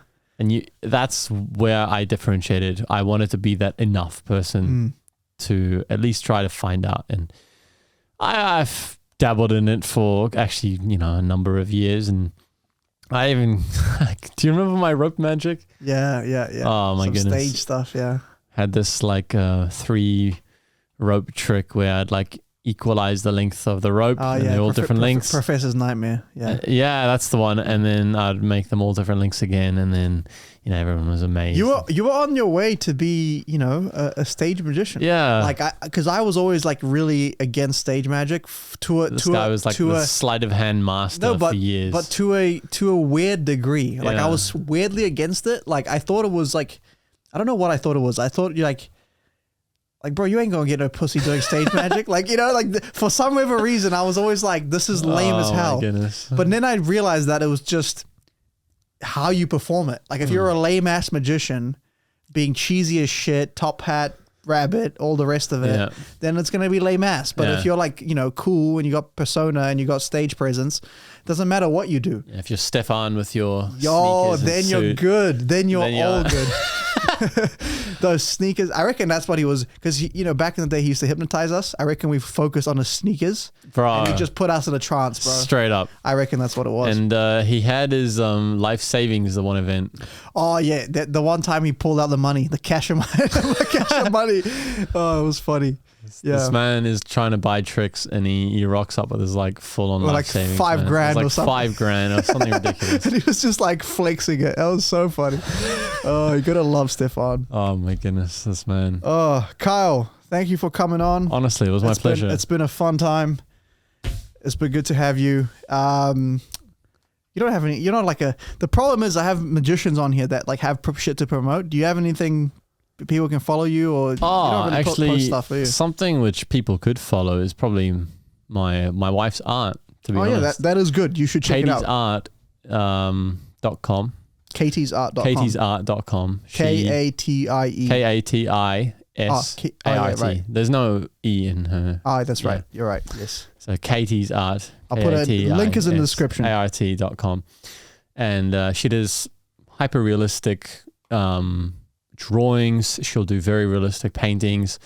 She can even do digital art. She's honestly such a talented artist. When I think about my degree and what I can do in my scope of engineering, she can do everything in art. And I'm just hyper specialized. Specialized in what I can do, and that's it. And I think about, you being a magician, it's as if you're doing stage magic. You're doing mentalism, you're doing sleight of hand, you're doing everything. That's what she's doing in terms of art. I'm getting there. All right, it's a process. And she's honestly been doing art for her whole life, really. And that's what she's passionate about, and that's what I've been motivating her towards. And so yeah, Katie's Art, definitely check that out. I'll put the link in the description. You should check that out. Absolutely amazing. And yeah, she does wedding commissions, pet commissions. She'll do portrait commissions. She'll do anything you want, really. Anything. But yeah. Nice. Peace. Kyle Macadam, thanks for having us. Thank you for coming. Thank you for having me on. There we go. Mr. Fettuccine. There we go. I will catch you guys in the next episode. Peace out.